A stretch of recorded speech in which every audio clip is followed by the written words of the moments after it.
It starts with a simple question and ends in objective reality. Through our journey from there to here, we find one another and ourselves. And as the next 24 hours breaks free from our last, we gaze onward in reflection of the day. Come to your own conclusions. Stay vigilant. Welcome to the Daily Wrap-Up.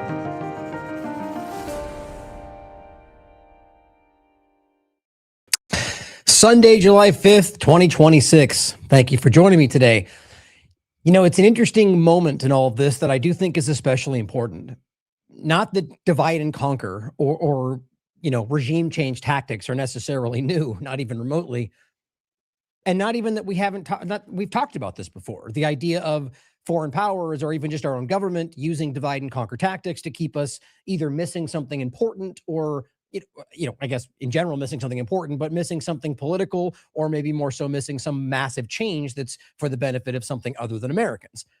But why I think today is especially important, I mean, obviously the Patriot Front discussion has been shoved back into the mainstream. And I think it's worth reflecting on what that is and why now. And we've talked about this a lot well before it was the talking point that is today. During the Biden administration, calling out the reality that this was framing Republicans, that this was done by some kind of government, and of course the point then was discussing the possibility this was some kind of, Fed operation, some kind of, whatever you want to call it. Without knowing that for sure, other than specific details we can highlight, there are people that are there that aren't necessarily aware they're being manipulated, if that's the case. So it's, the partisan all or nothing perspective is always willfully ignorant, in my opinion. But what was important is to highlight that it was being manipulatively applied. You could find people that were involved with that, by the way, connect back to the Southern Poverty Law Center conversation. But as we highlighted all the way back then, and we can still point out today, including the last show we did about that, it's not a left-right dynamic. It's the same point about like USAID or any other example. You will find specific caveats, like specific areas where the left will apply this way or the right will look at it. But at the end of the day, it's used in the same type of way by both sides to achieve the same type of end. And in many ways, to a grander, larger end for all of them at the expense of Americans. Sort of like the conversation of the foreign policy we're dealing with today. But why I think this is so relevant is because I think we're going through something massive in this country. And I don't just mean the awareness of foreign influence. I don't even mean the breaking down of our political structure, the awareness of the two-party illusion. I feel like right now we are dealing with something both external but internal as well. That we are literally living through some kind of revolution, and we're so caught up in this fake reality of social media algorithms and AI that we don't even see what's happening right in front of us. And this is what I've been sort of grappling with and trying to define and explain in ways that I don't even feel come close to doing justice. That we're seeing it, but we're not seeing it. We're engaging with this fake reality or the fake bots online or the hyperbolic representations that the people like Benny Johnson want you to think is what everybody thinks. And in reality, it's a sliver of the real conversation, as I would see it. And what I think is becoming quite clear. And so I'm wondering is if this Patriot Front, Antifa, and many more elements than just those two things, but it kind of simplifies the view, right? That you can see both of those things and how they both may apply. But, again, that there's so many other elements than that. But ultimately, that as we watch these two things play out in front of us, are we missing that, I don't know, just hypothetically speaking, again, just to make the point that maybe all Americans are on the same side, or that the vast majority are aware of everything other than what they're shoving down your throat. It's worth considering that. Now, on top of that I want us to consider if that is the case, or I guess whether or not that's the case, is there something happening internally that is being like a regime change tactic? Like, so hypothetically, for a comparison, like we just discussed the Kurds in Iran, which is coming back up again, by the way, but we're not going to talk about Iran today. The idea of Israel and the United States dumping weapons in the Kurds' hands to use them against Iran. Now, is that organic? Not even close. That's literally, it's illegal, it's regime change tactics, but the point would be, it's not Iranian people pushing back for Iranian interests. And even within that, again, well-made point is that within that, there are Iranians that probably exist within those groups that may actually have real interest, but it's still an artificial push from outside using people that aren't fighting for that reason. So whether it's a revolution, whether it's a growing awareness of the two-party illusion or foreign influence, I think we need to not just think about, but acknowledge that it's without question, there are people who are doing that in this country right now. And what's funny is Americans don't seem to think about that. We can easily identify outside influence in other situations. And let's say specifically within our elections locally or domestically, we seem to be able to consider that. But in an everyday sense, random events that we're watching play out, it doesn't seem to be usually included that maybe that is some kind of an organized op from outside to keep us in a certain direction. And so whether we're, Antifa, Patriot Front, any number of groups, MAGA, Democrats, Republicans, liberals, whichever way, all the different things we're talking about, that any one of these little facets within it could be something that is being driven for a different reason than what we think we're fighting for. I genuinely think that that's what we're seeing to many degrees. And again, larger, it could be that it's about a foreign power trying to literally change the regime of this country. I think it's a lot more nuanced than that. But whatever we think it is, I think as Americans, it behooves us to be able to see what we're looking at and recognize that it's not just cartoonish doesn't even do it justice. It's gotten so far away from what we even pretend we're fighting for that now it's all about identity politics from the very group that told us they were fighting identity politics in order to get us back into a place to where we can pretend we're aiming at some constitutionally liberty-focused idea, even though every single thing they're doing is undermining, compromising, if not outright challenging those very things. I think most Americans see this, as I've been saying very clearly, and I think many points that I've been making will become more clear throughout today's show.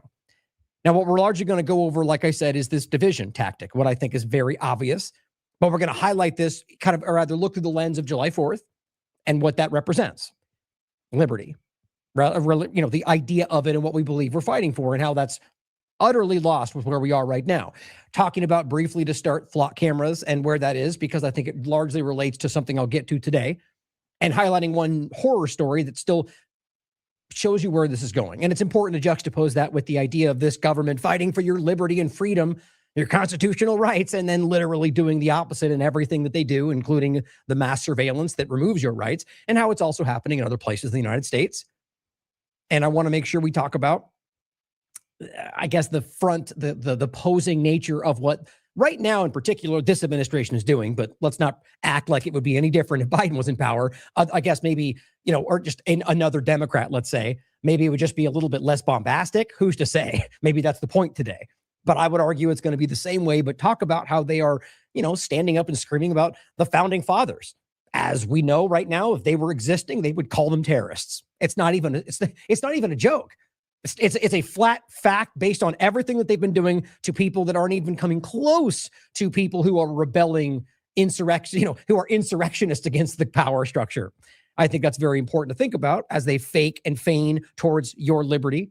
But I want to make a really important point about the false nature of the internet and how this plays into exactly what we're talking about today. Not just Patriot Front marching through the streets and Antifa, but online, which we all know. These aren't secret conversations. This isn't new information, but the idea of how that plays an important factor of having fake bots or other bots or fake people or fake accounts or real people that absolutely get paid to say things they don't believe in, and how this is all merged together to make what I argue is an illusion about what we all think, right? That Americans are this, or Democrats all think that, or Republicans are on the same side, when I believe most Americans are scattered behind, not in any of those camps, quite frankly. That may be hard for people to think about, but I think it's easy to see when you look around all of the noise.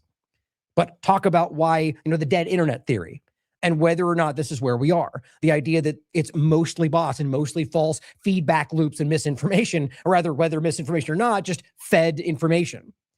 And why that plays a factor with the current sort of MAGA, new media, which it's interesting right now.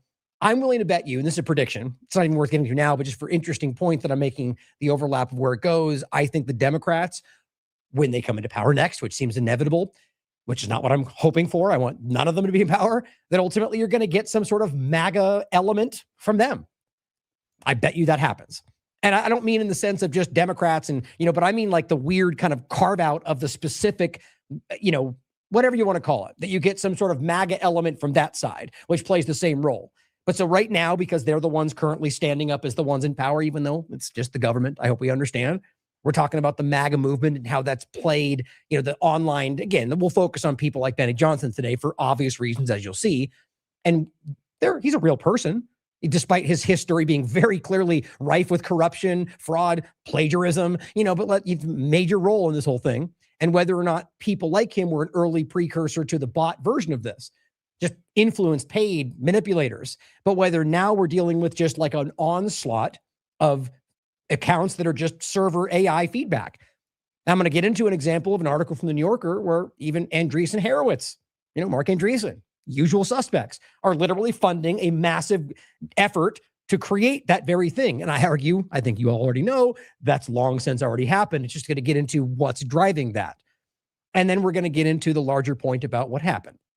Patriot Front marching through this, which happened many times before, and weirdly how it all kind of spun out in this conversation, overlapping that, kind of juxtaposing that with Trump screaming about communism again. And whether or not you think that's the worst thing that's ever been discussed, are we forgetting that in this country, you're supposed to be allowed to think what you want? Right? I mean, even if you're of the mind today that if there's just one that is absolutely bad, no matter what, and everyone knows that, then you need to be arguing that you don't believe in freedom of ideology. You believe in freedom of ideology to a point, except that one. You see, it's like saying free speech, but not those words. Those are hypocrites, ladies and gentlemen. And anybody out there who's telling you you're not allowed to believe, in any type of ideology, therefore, they don't believe in freedom of ideology. And this is the problem because, and again, I'm not even making it about your choice around these things or whether one's wrong or not. It's about if we believe or pretend to believe in the tenets, the foundational concepts of this country, and then say that, you're a hypocrite. It's as simple as that, because you can argue, well, we should change these things because we're living in a different time. Why? That would be a logical argument. You're not getting that. You're getting people saying absolute shall not be infringed, unalienable, and then, but no, communists are bad. Muslims shouldn't be here. And those are hypocrites. And I think this is really important for us to get to, is that we live in a time right now where they're driving us back to 1950 in many different ways. And that's not even getting it. I mean, look, this is coming from a person who believes that government entirely is the problem. Whether democracy, communism, fascism, it all goes to the same direction. So you're not going to frame me as somebody praising communism or socialism or democracy or any of it. Hopefully that helps that reach people for this conversation today. But we'll get to a few other things I think are important that relate to the dishonesty coming from this administration around all of those things today. But let's get into starting with this article, or really just keeping this in your mind, the show we did yesterday, the day before yesterday. Israel to begin moving Palestinians to concentration camps. In case you missed that, that's literally happening. And even after the United Nations just yet again reaffirmed their ongoing genocide, deliberately continuing it by targeting children was the newest conversation that nobody in the mainstream seems to care about. We also talked about the U.S. government fire sale. The image is of World Liberty Financial, and you could just take your pick. Melania, Trump coin, all of them were rug pulls. All of them stole money from Americans in the most flagrant, bombastic way I've ever seen.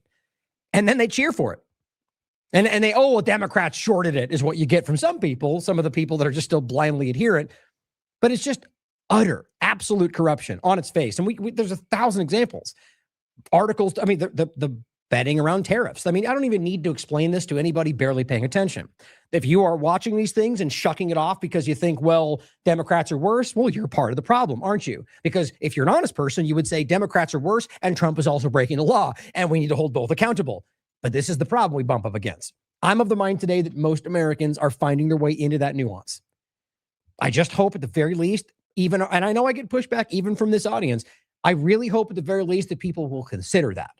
Because I'm of the mind that one of the biggest things happening right now that are keeping people trapped in the two-party illusion, whether they even realize that's what's happening, is this idea that we believe the caricatures of all the sides. Think of it like this. As our government likes to pretend what Iran is, or what Syria, what Assad was in Syria, nobody should be arguing, that they're good people, because you don't really know what's somebody's mind. But we can prove they lied about them. We can prove clearly more than ever today that Iran is not what they claim. Surely we can now prove that Israel is not what they said it was. It's this bastion of freedom in the Middle East. And so the point being clearly as they try to misrepresent these other things, consider that they're also just lying for their obvious agendas. So in this case, before we get into, I'm going to stop right. There's plenty of other things that I want to relate from this show, but we'll get into this from 4th of July's perspective. And so this is really the major point today, is to think about what we just went through and all that we saw. I'll include the clip that I put out in the starting of day before yesterday's show that I've said in the past, but I really hope you will listen to it, because I feel like this is a powerful message. That it's not really necessarily unique to me saying it. These are my opinions, but these are things that have been said before. But just this the real stance of understanding what the founding ideals of this country represent. That you can think what you want. You can believe what you want. You can, yet that's nothing that's not Democrats, not Republicans. Neither side actually believes these things. So I do believe it's time for a revolution. Just not necessarily a violent revolution. But I believe we are literally living through that. And part of what's happening is trying to keep us focused on our neighbor so that we don't fully recognize what's happening. I think that's important. Oh, by the way, on a quick side note, just as we're screaming about, freedom and how great this country is, and that the military just shot another U.S. citizen in the streets of Memphis, Tennessee. I guess we'll find out tomorrow whether they outright lied about the fact that he was popping shots off, seeing as how every second day I find another article that I can, by the way, not just some statement, but verifying retroactively the information about ICE lying about who was shot at or whether they were hit by a car. I mean, it is an endless string of lies coming from this administration. So either way, military shooting Americans in the middle of the streets in cities in the country is not supposed to be what we see. And at the end of the day, it does not represent what they just got done screaming about over the 4th of July. We'll make a few points about the dishonesty from the administration. Before we get to that, as Jason Bassler posted, and I think it's in an interesting sort of momentum happening around this, and as somebody will point out in a second, Flock is not even remotely the only thing we should pay attention to. Not the only camera, not the only surveillance AI system, but it's good that it's getting attention. As Jason Bassler put out on the 4th, what better way to celebrate the 4th of July? More Flock surveillance cameras are being damaged as opposition to mass surveillance grows. Again, the idea of talking about mass, ubiquitous AI surveillance on the day of liberty, these things are objectively, on record, unconstitutional, as been found by local governments and plenty, at the highest level. People like Massey will outright tell you that these are unconstitutional. Your government just doesn't care. He's a part of that government, you understand? You should question that, right? Same reason, but he is consistently saying things that I do think are positive, but I will always question them because they're still part of the same government that does these things to you. But I agree with this. What I found interesting, by the way, on this censorship-free platform, that clearly this tweet is no longer being seen. This is the same tweet, by the way. That's the tweet. Jason Bassler put this out saying, celebrate 4th of July, cameras. But Twitter chooses to keep that from being seen. Oops. Accidentally hit something there. Which is, it's not new. Everybody knows it, but just think about how brazenly stupid this is to be able to scream about free speech, absolutism, and then come out and censor people. This is my point about basically the good small, a microcosm of the entire thing we're talking about. Do you really think that most people are going to just go along with that when they can literally see that it's not the reality? Some people, there's a sliver of them that will. Most will not, because they're not just blind liars and stupid. At the end of the day, people can be fooled, but most people are driven by self-interest. And so at this point, guys, people know that this platform is not being honest. And that's part of the reason why it's so important to keep people thinking that, is because this platform is sort of the battleground for this PSYOP that we're dealing with. But as this person writes, what better way to get PSYOPed into speeding up the implementation of the surveillance state? He's responding to Jason Bassler's tweet that you can't see because Twitter hide it from you. The more we rebel against the surveillance state, the more the surveillance state is justified.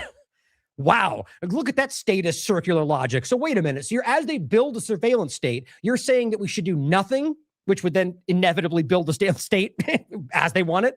But if we push back, well, they're certainly going to just do it faster. So what's your option then?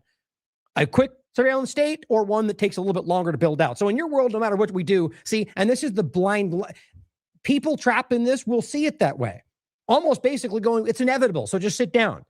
Even if it is inevitable, your response is to do nothing. I mean, it just blows my mind, guys. And again, he's getting ripped apart in the comments, but this is the point. This is where we are. Now, this is a point I wanted to make sure we started with because this is absolutely terrifying, but it's nothing new. We've talked about probably 15 different examples of this being misidentified by artificial intelligence, even as this cop stands at your door and says, I am 100% certain that it is you. That's what he says. Now, as axiomatic enemy of the state says, the police bragged that you're just tax cattle in an open-air dystopian surveillance prison.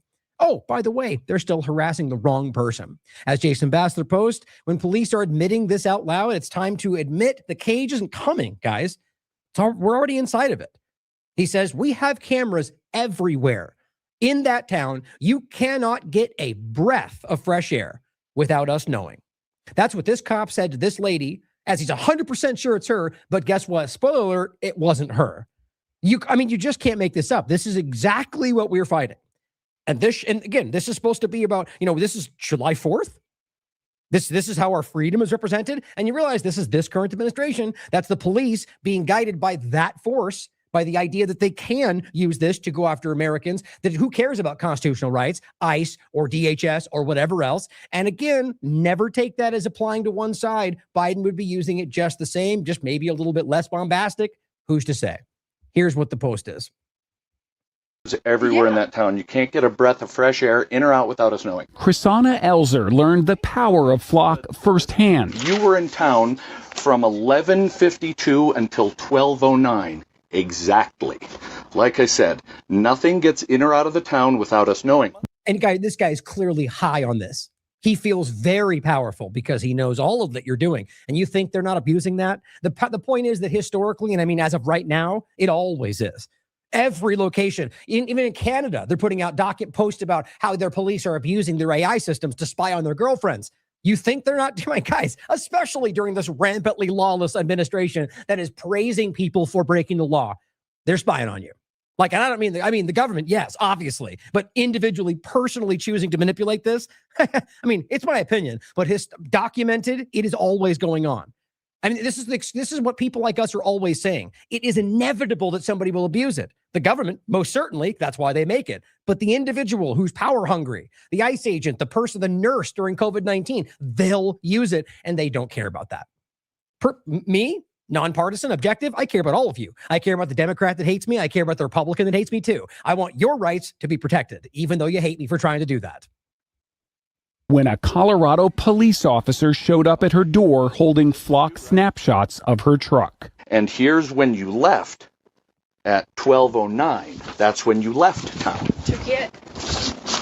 No, to stop at Ridge Trail. Wait a minute. And take a package. Well, there's no shushing. I don't need to be. I need to know where this is. The first thing he pulled out on the body cam is that Flock picture, the clear photograph of your car. But here's your vehicle in the neighborhood many, many times, apparently casing houses, because you just can't drive through for work or visit other businesses. You can only be casing houses. It is her. It is 100%. It is locked in. There is zero doubt. I wouldn't have come here unless I was 100% sure. Don't forget, he's wrong. Just make sure you understand that. And what's crazy, you know what you should do in this position, guys? Like, don't open the door, quite frankly. I actually do not understand why people open their door. Like, you're not under any obligation to open your door. Like, if they have if they want to make, the idea that they would, police, of course, with the power today, will abuse their power. That's pretty clear. But the idea that a police officer with the questions is going to kick your door down for any reason is insane. And it's weird that would be framed as bad. This is my home. It's the same reason I keep my phone in the blackout pouch when I'm not using it. I don't want to be a slave to my phone. I don't, if I'm expecting something or call or I have a plan, yes. But I don't want to wait for something, you get the point.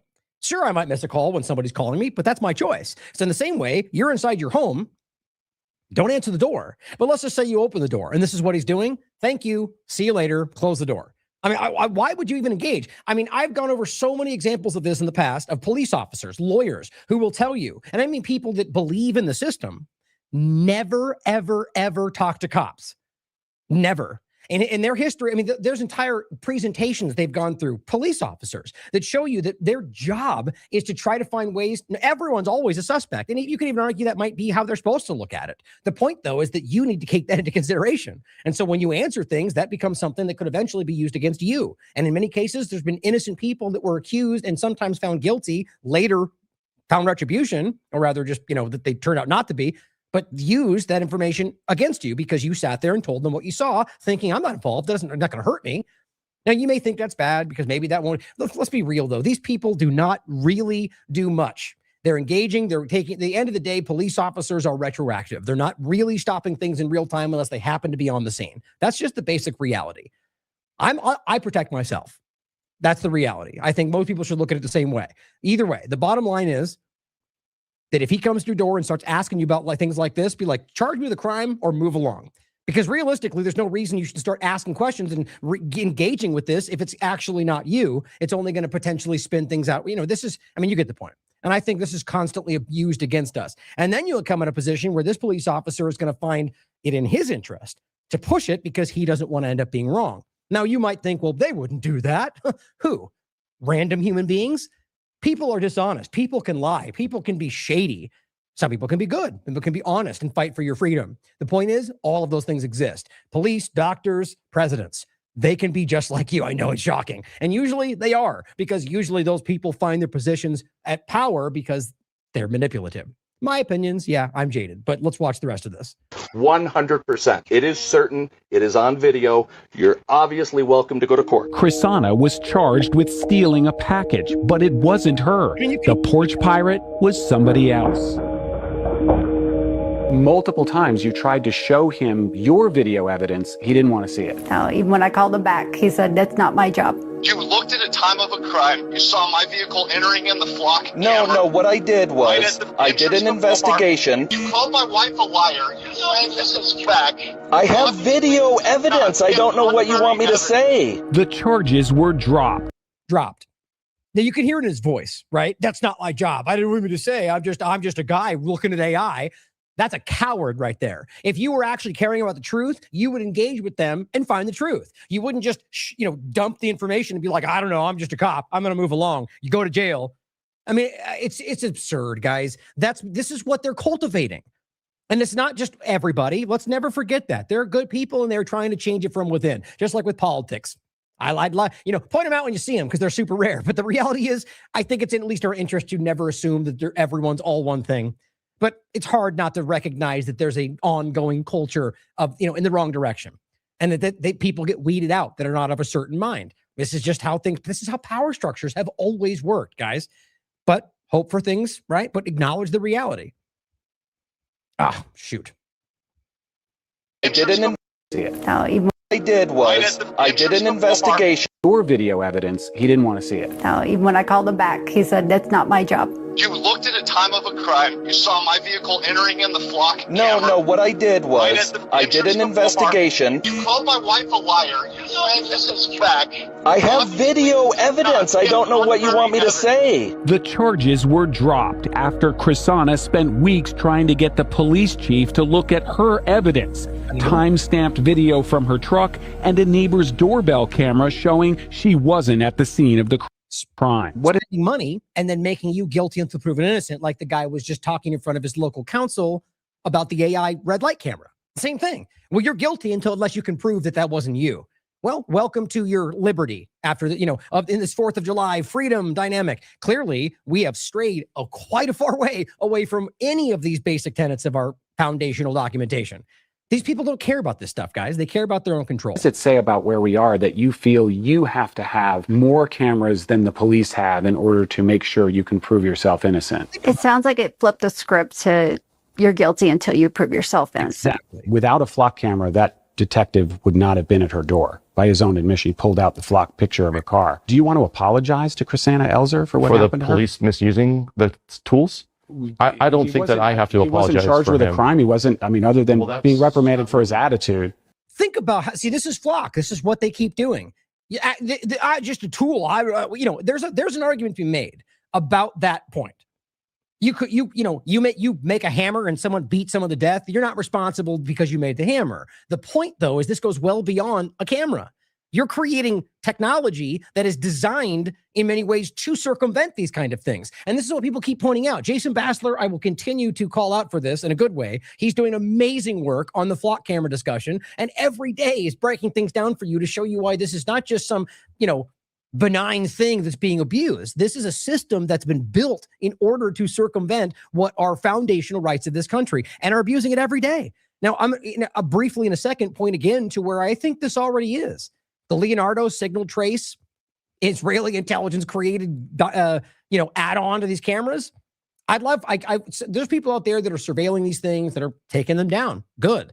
My point, though, is that I'm hoping somebody out there can give us insight into whether they notice that these things are on there. Because essentially there's an additional thing that goes on the flock camera that can then allow these cameras to absorb your text messages, your Wi-Fi information, like literally steal. What we all know this is already doing in many ways, like not just the flock, but like what their technology can do. I'm hoping somebody can look and tell us whether or not they're actually on there already. But just think about how insulting it is for him to just act like it's not his responsibility, even though they're being told to do this. Like, this is how our government's leaning into it. And on top of that, you can show that flock itself is tied in with all of the power. I mean, don't forget, one of the leading people in the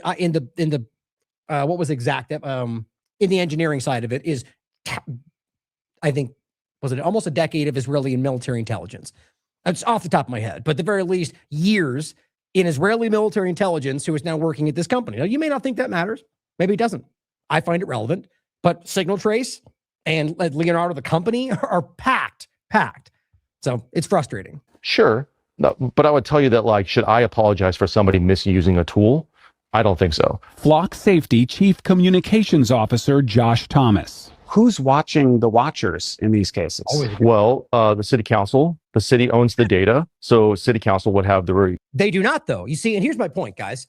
These people are dishonest, because as we just showed you, was it Oregon? I don't want to misquote the state. There was Oregon and there was one other location we were covering. Both were good stories, where the local council either got forced to take it down, or one of them, God, I wish I remember if it was Oregon or not, because I'd like to praise them, is the local city council pushed back on it because they admitted, or rather revealed, that Flock, in their own contract where it said, we do not take the data, we don't sell the data, we don't own it, removed the line after it was signed and then proceeded to sell and take their data. This is what our U.S. government, local government said on the record, and then proceeded to remove them from their county.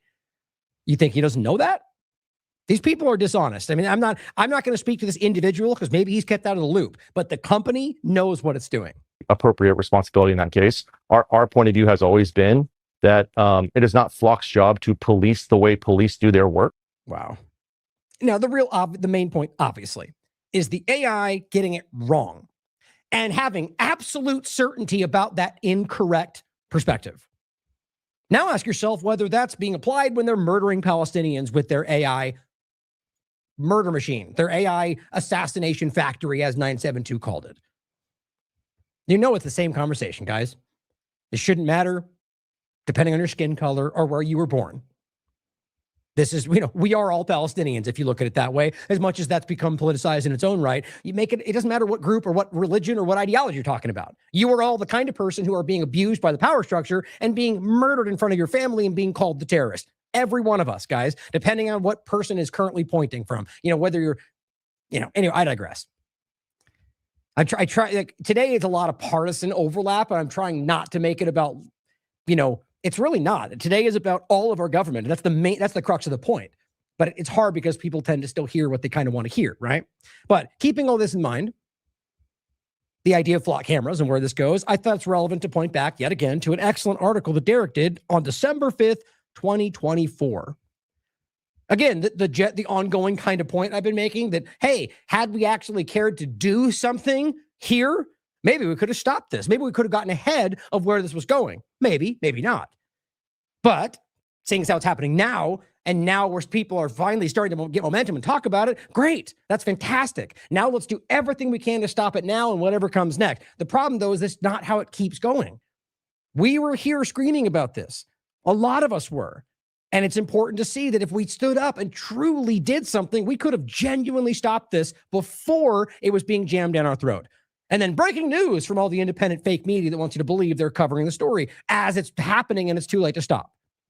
In this case, the title is "You Can't Hide." Elon Musk and SpaceX, I mean, literally that is completely emerged with our government today, are helping U.S. intelligence build the world's largest spy satellite network. First, again, just the clip that shows you what this looks like. I'll just jump ahead. This is 2019, and it shows you the Starlink satellites that are circulating our planet.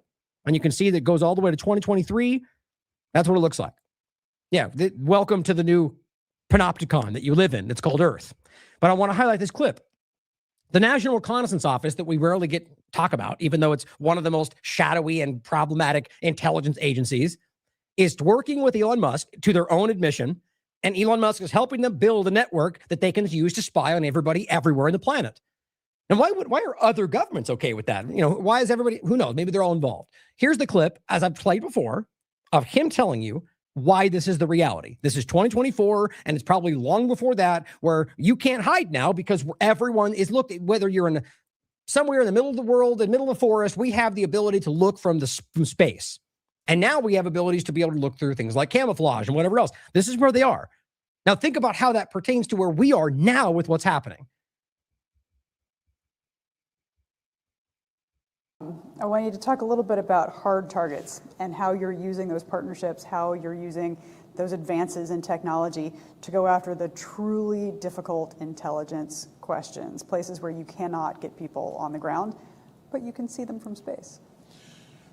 Well, you think you can see them from space because they try and hide them. That requires us to go off and do all the things that we talked about, the proliferated architectures. Now you can't hide because you're constantly being looked at. That's the quote right there. I mean, they've referenced it once before. That's why he's kind of reiterating it. This is just the best clip. You can't hide because you're constantly being looked at. Why doesn't that sink in with people, guys? That he and Elon Musk and your U.S. government, left and right, are building a system where you're never, ever private? Matters to me. Greater persistence. Again, you can't hide because we're constantly looking. But there's many other things. There's camouflage, if you think about it. There's lots of techniques that can be used, which means we have to go off and look at very different phenomenologies. And we've developed capabilities and are developing capabilities that will allow us to defeat those. Yeah, right. But he says camouflage, but like other things. Your biometric blockers, your things that you do to not be spied on. Well, we're working around that. It's all about the evil anti-Americans. Oh, guess what? Half of that means you guys right now because you criticize the government. I mean, the bottom line is this always framed as sort of like the other on the other side of the world. Guys, this U.S. government has been aiming at Americans as the enemy for a long time. There are documents been put out years ago, decades ago, that basically predict that Americans would become the next focal point. It's not secret. Battlefield America. It's been around, and it's so clear that they have been aiming this at you forever. Whether they want to frame it as some outside element manipulating you, whatever it is, you're still Americans, and you have the right to think what you want, and you have the right to call out what you want. So does anybody else in the world, anywhere. Because if you understand, if you remember the reality of what these declaration was truly about, is it's not about Americans alone and inside this border, because that's actually stupidly undermines exactly the point they're making. It was a declaration of independence for humanity. But of course, this was the only place that it could be enforced. Now, again, you could argue they didn't mean what they said, but it's irrelevant to the point right now. You can understand, and this is why, and even again, going back to the ICE discussion, as this government tried to tell you that not everybody has constitutional rights, right? If you're green card or you're not born here, they're wrong, guys. It's fundamental, and they don't even understand that, or they're lying to you about it. As we'll get into again, as Trump tells you about how this country was founded, or that things have been around for we'll get into it. Embarrassing statements that make him look like an utter fool or lying for some other reason. Just very important to understand. Now here, let's get back into this. Spying on you, that's ongoing. Here's the full interview if you want to check it out. But here's the UK. As most of you already know, but important is to see that this is not unique. Also Palantir, because that matters. But, and again, even that though, US and the UK, it's not only Palantir, but that's an important thing to understand because it is large. It is completely intertwined with the government and Israel, as Israel tries to do the same on a very open basis. Same thing, AI cameras stopping you in the middle of the street because AI says, welcome to dystopia. Yeah, thanks. Very well, how are you? Yeah, I'm running, aren't I? Just had a quick conversation about your flag. Obviously, you had some bubble, four of you, about something. We stopped about it or something. Right, no. Okay. No?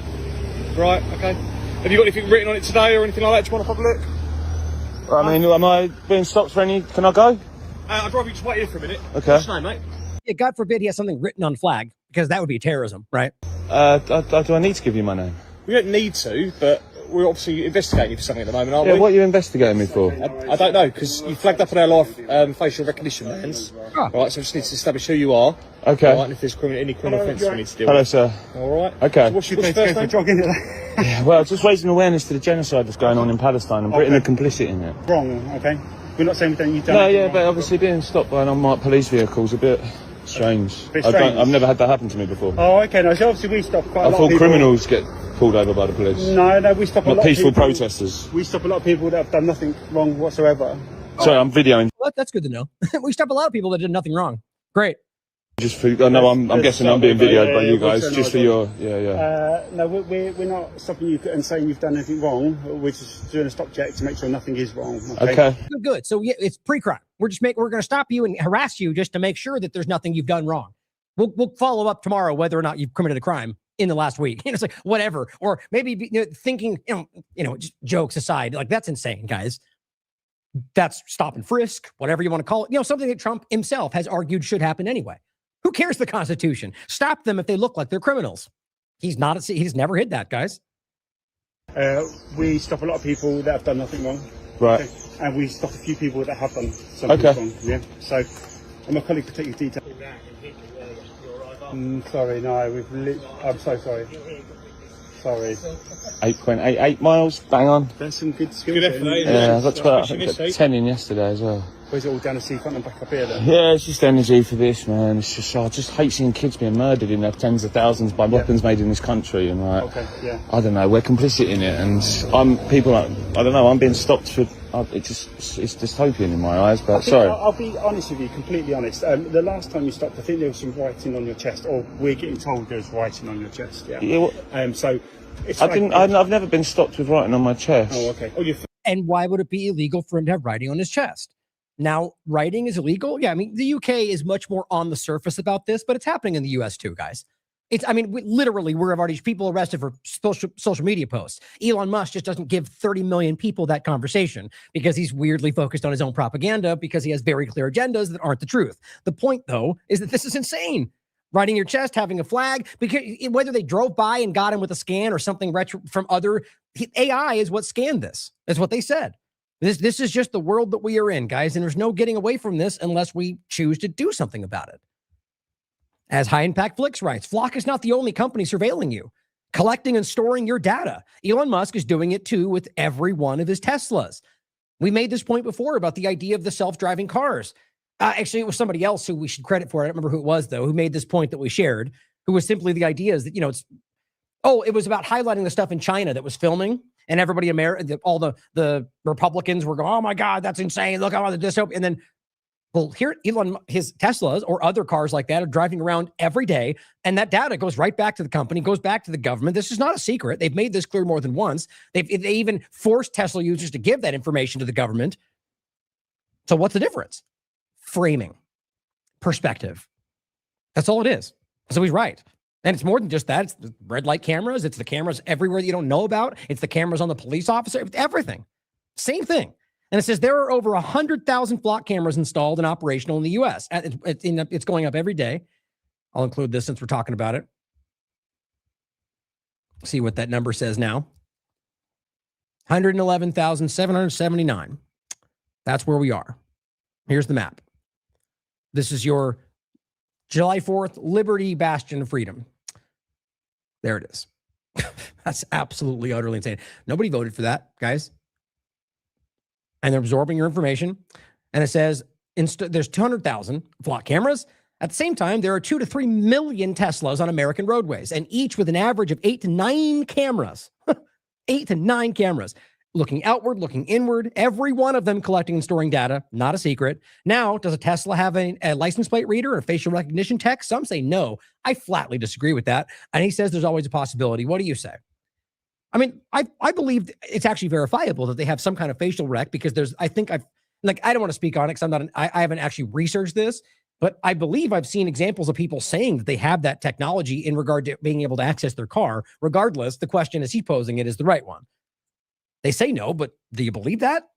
And the same thing with the flock camera point and what they can put on it. It's the possibility is already there. So even if it's not happening, how long until some new event or some psyop or some faked argument is justified to put those things there for your safety? It's how it always goes.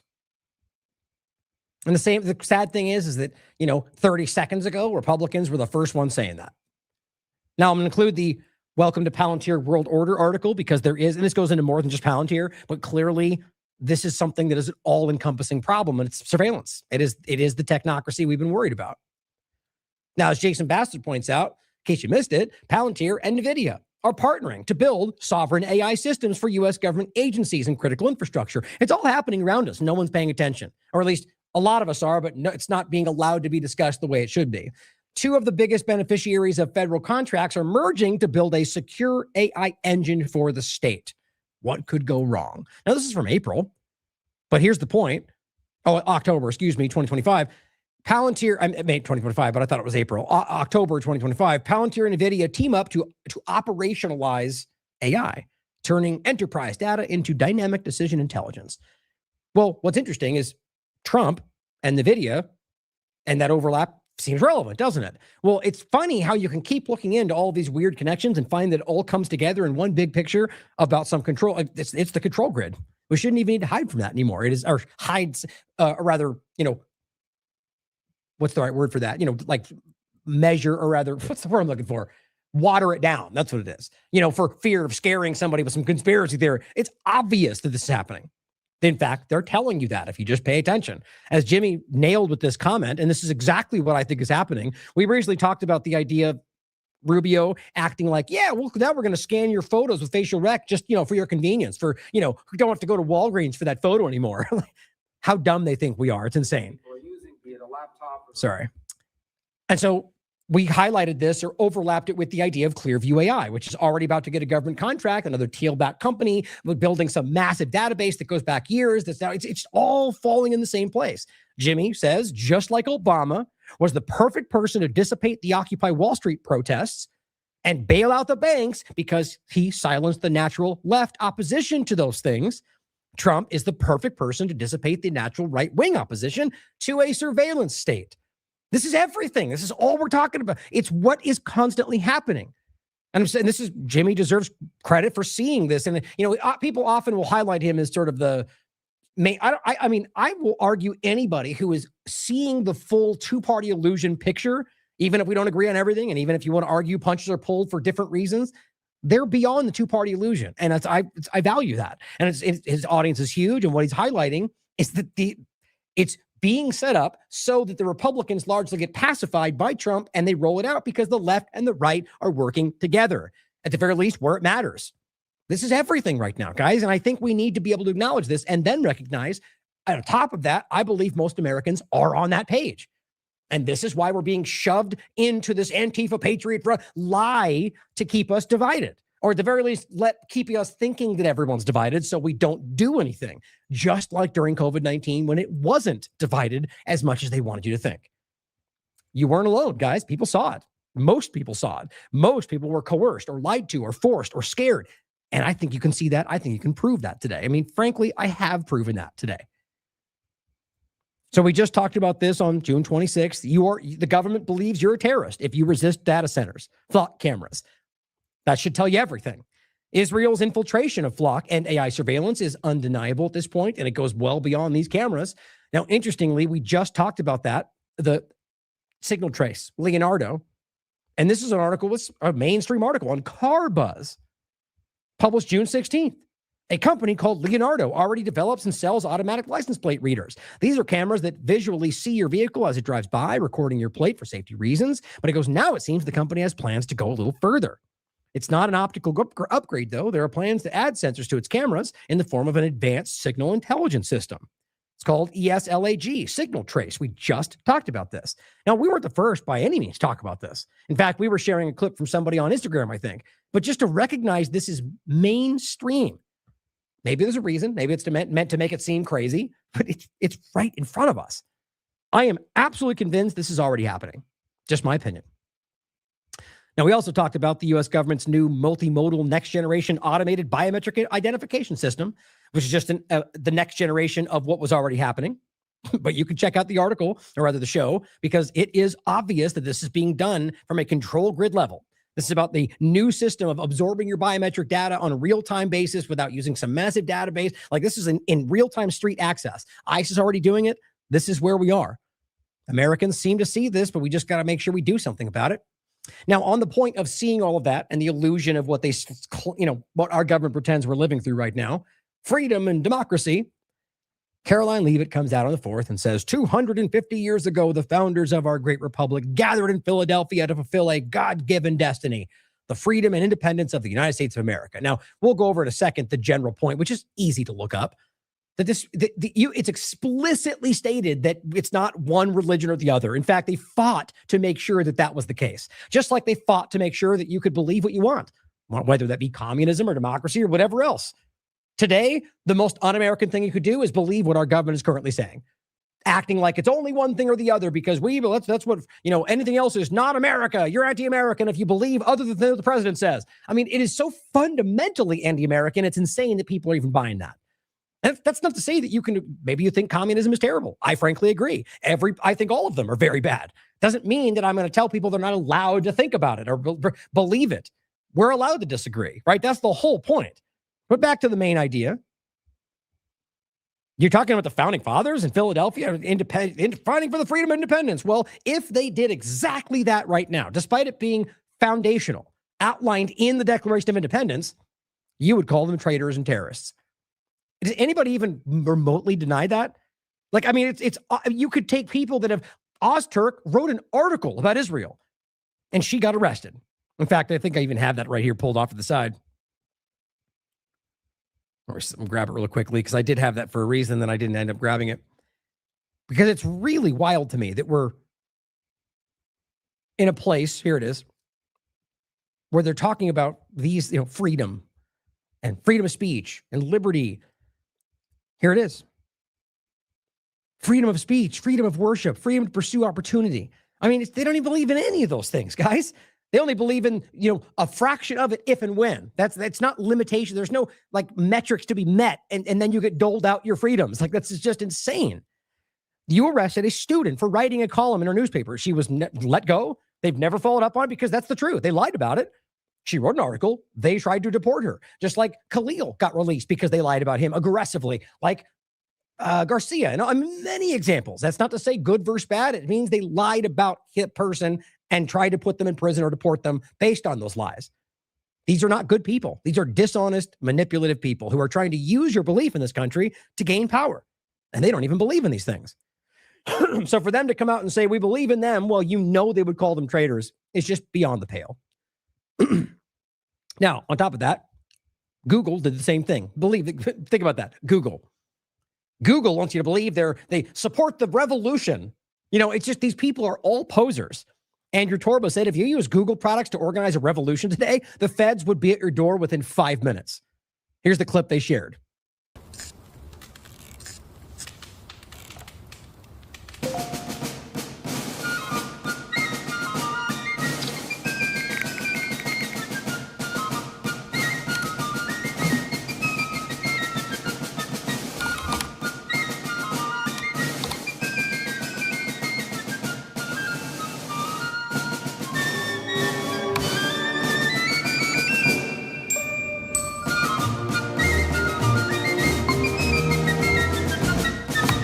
John, you're on mute.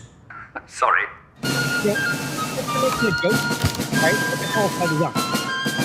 You see the point George Washington said, raising an army, send notes. Raising an army, so even in this clip, they're making it clear that you're talking about an actual revolution, like insurrection. Or technically, it depends on the context. So whatever, revolution is the most accurate for talking about in a colony or whatever. But the bottom line, they don't believe in any of this, guys. They don't believe in any of it. What's crazy is they're using this because they know we do. But if you actually frame this outside of July 4th in any other context, they would call them terrorists and insurrectionists or anything else they've used. We all know this. It's not even remotely secret. I mean, to make it as clear as possible, you could take it right now. We're living through a despotic, top-down control government. A government that without fail, left or right, is the exactly what they said we were fighting. Exactly why this country was founded. You may argue that's the necessity of today. I disagree. So the point is, we're here, and you have people that rise up and go through the actual proper channels. So the point is, you go, well, rather technically the Declaration, but the Constitution in general. The point is, and I'll read it in a second. If a government is destructive to its own ends, we have the right to alter or abolish it. Okay. So this is technically legal based on the idea of our constitutional rights. And so the point would be, well, we're going to go through the channels and actually try to remove you from power and put a new government in place that we think fits American interests. That exactly like that. You're going to tell me that this government would go, yeah, go ahead, because it's your right. We all know that's not true. Leave it. And everybody else would call them terrorists. They would align them with Iran or secret people of the left, to the evil Democrats are trying to overthrow the. Bottom line is, it's obviously something that we know is enshrined in our foundational documents. And there's 1,000 reasons why we can see those kind of things are not respected by people who love to promote them when they make you think they're on your side.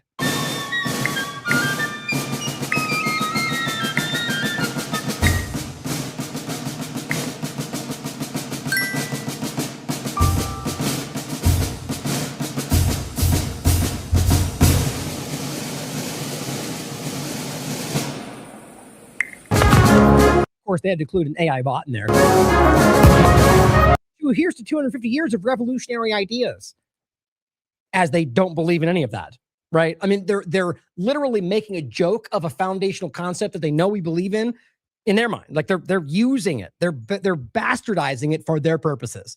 It's insulting, and it should be. And frankly, I feel like it's meant to be insulting. This person says, bit the bullet. Love this, right? Gemini, as the one they're pointing to, it says, I'm planning a revolution against the United States of America. Can you write me a declaration? It says, I cannot write a declaration or provide plans for a revolution against a government. If you're looking to explore the concept, there you go. And how much you want to bet this guy, we should follow up, probably gets a knock on his door from some kind of government entity. It's a perfect analogy for where we are. It's all flash, no substance. Stephen Miller comes out and says, it's impossible to review the events of the last decade and conclude that it is anything other than divine providence that Donald J. Trump is the president of the United States on the year of America 250, or of the year of America 250, July 4th, 2026. Whether Biden or Trump, but we'll just take Trump since he's currently in power, a government committing genocide, a government literally working with the most obvious genocidal government, the most obvious despotic authoritarian governments. And I mean, I'm not Israel, Saudi Arabia. I mean, and you're supposed to be the divine so that means that God wants genocide? According to Stephen Miller Zionist, absolutely. That's what's happening. And I think on top of all of it, first of all, again, the idea it's just counterintuitive to the actual belief of this country, not divine It wasn't God made. The idea that people are put in power by God is the opposite of what this is about. The whole point is about God-given rights for everybody, and then that collective decides to put somebody as representative, not that God decides who's in power. These people are antithetical to the to everything this country represents. And they're trying to use that. They're draping themselves. That's it reminds me of the point of somebody said, I'm going to look it up real quick, but they're draping themselves in the American flag and pretend and using the idea that really, I just lost my train of thought with that, but draping themselves in the flag and pretending they believe in it while they actually bastardize it. There's a famous quote. Somebody in the chat could probably remind me of it, where it's something about when tyranny finally comes to the country, it'll be wrapped in the American flag. Something like that. I would love for someone to remind me what the right quote is and where it came from, because I know it's a famous quote. It's lost me right now who it was. But think about that, because this is the whole point, that it's, or maybe that's not even accurate. It's some variation of that ultimately, I'm not going to get it right now, but I think that makes the same point. That ultimately it's about the illusion of it. But on top of that, I said, tell us again about the religious fanatics running Iran, Stephen. Only one country, and those it controls, believe that an end times prophecy is being fulfilled right now. And it's not Iran. Easy to look up. So think about that. Divine providence. Now, you may agree with that. The point is that if you believe that God put somebody in power, then you are exactly what they're criticizing. And the idea that somehow that means what he does can never be wrong. Guys, you are exactly what you're framing if you believe that. And of course, Stephen Miller doesn't believe in any of that, quite frankly. I mean, this is the obvious point of the, anyway, the reality of what Zionism truly ties back to with this, which is an atheist manipulation of other religions. But on top of all that, let's believe divine providence as they cover up for human traffickers and pedophiles. DOJ declines to turn over additional Epstein files and says redactions were appropriate. End of story. Shut up. Go back to bed. Hashtag freedom, democracy, right? Matt Agris from the Free Thought Project says it's a big effing club and you ain't in it, citing George Carlin. Nothing new, guys. If you actually are going to stand there and tell me that this is the team fighting as they cover for the very things they told you they would fight for, this is why most Americans already see through this. I don't know why that's hard for people to recognize. If you only believe that you have a bunch of red hat, blind Trump supporters on the right and only a bunch of pedophiles and blue hats on the left, you are falling for the trap, guys. It's not the reality. Now, kind of one of the things the Patriot Front part of this overlaps with is this Great American Fair or whatever he did. It's not even worth getting into the stupidity around this. Every single time there's an event, they always try to debate about the crowd size. I mean, who cares, guys? I mean, other than making points about where it may be relevant to some larger point, the debate about it is just mind-numbing. It's stupid. They lie all the time. Both sides lie. What the point, of course, is there are some analogies to be made about, like, for example, the metaphor of it all. About, the person coming down with the parachute and crashing. I mean, it's kind of an embarrassing sentiment. And that to me, this is the point. It's not about Trump. It's about the U.S. government, left and right. That's how you should look at this. And my point would be that if we're looking at an event that's built around the idea that somehow what he's doing represents America, and then it gets low turnout, which objectively it did on many of the days, and mostly it seemed like it got low turnout because of on top of everything, it seems that most people only really turned out when it seemed politically advantageous. Now, that's a point about all of the political circumstance we're living through right now, not just Trump, that you can go, we need to come out and fight for this political idea, and people who are invested in that because the team sport politics will rush out and be there for the thing. When it becomes something that's like, just let's have an event to celebrate what we care about, they don't care. Left or right, I argue. It's about what enriching them through the system. Now, I argue that most Americans, this is my opinion, are seeing through all of this and don't want to be a part of these jingoistic, nonsensical things that are supposed to grandize something that doesn't exist anymore. Not that it couldn't, but that we have been so broken by these people that what we're pretending we're promoting doesn't even happen right now. I think that's important to think about. But and there's a couple other points we may point out about this thing, but it's like the reflecting pool stupid conversation. It's not hard to see that he lied about that. That's not even the point, though. It's not taking his side. He lied about that. It's embarrassing. The point, though, is about how it ends up becoming this nonstop debate, right? Where the Democrats only want to talk about the stupid parts of that conversation, and then the Republicans won't stop talking about how the Democrats won't stop talking about it, doing the same thing. It's just obnoxious. So to get into some of these points that I think are relevant to the 4th of July overlap and getting into the fake nature of a lot of this, you might have seen that at the 205th anniversary of the freedom of America, you saw Miriam Adelson being carted around by Donald Trump as they wrote, no lines, no security checks, front row. Americans are being patted down and checked. Miriam Adelson, front row, no big deal. It's a perfect analogy, which is where I was going with that, to where we actually are. Seems weird and obvious to me. Mike Huckabee celebrating America's 250th birthday with fawning over Israel's president, claiming that Israel and the United States are one body with the same values. Think about that. Really think about that. Do you think even the Republicans who are screaming about what this country represents right now believe that Israel represents that? They don't, guys. That is what's causing a rift right now between them, is that they're recognizing Zionism doesn't actually believe America first. So when you're doing that and saying the same values, that means without question, you believe genocide is what this country believes in, that you believe that, choosing what people are allowed to say and what they're allowed to believe is okay with American values. That's what Israel's doing. That's what America's doing. Yeah, they do share the same values if you're talking about the governments.